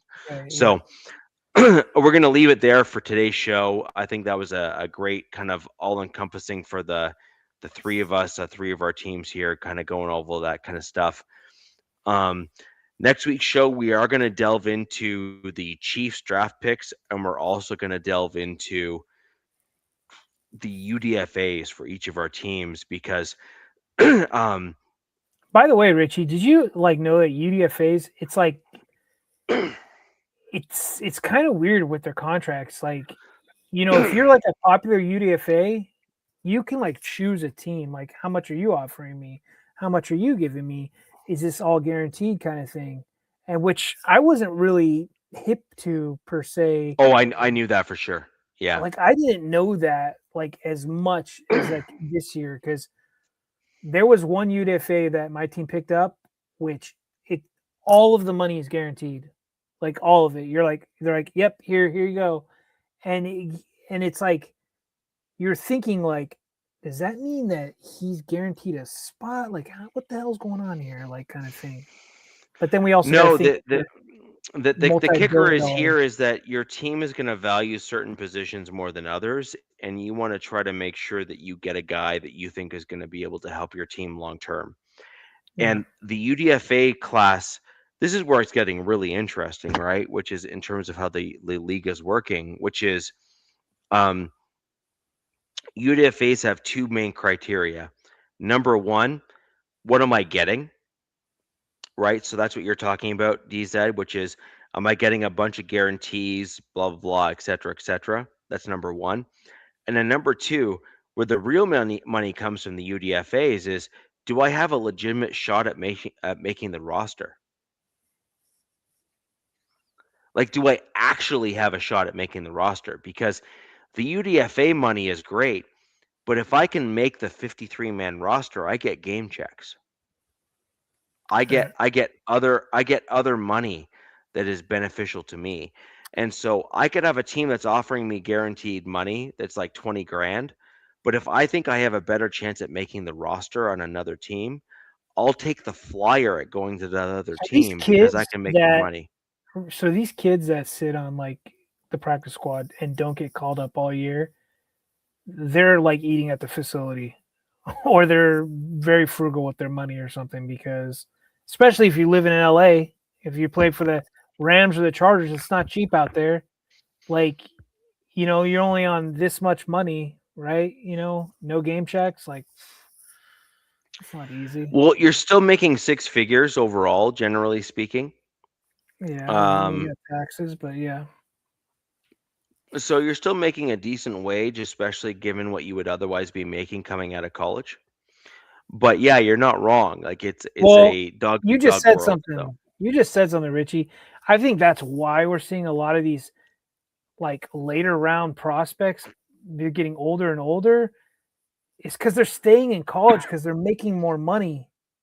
I feel like transferring schools while you're getting these 5-year guys, and I don't know. That's could go on another show. We're already like way too late. But anyways, that's where we're at with this year. I think it's an interesting concept, interesting there's a bunch of other elements involved in that, but overall, I think we've covered like the breadth of the draft. We've gone all over the draft picks. We've talked about all the guys that are on our team.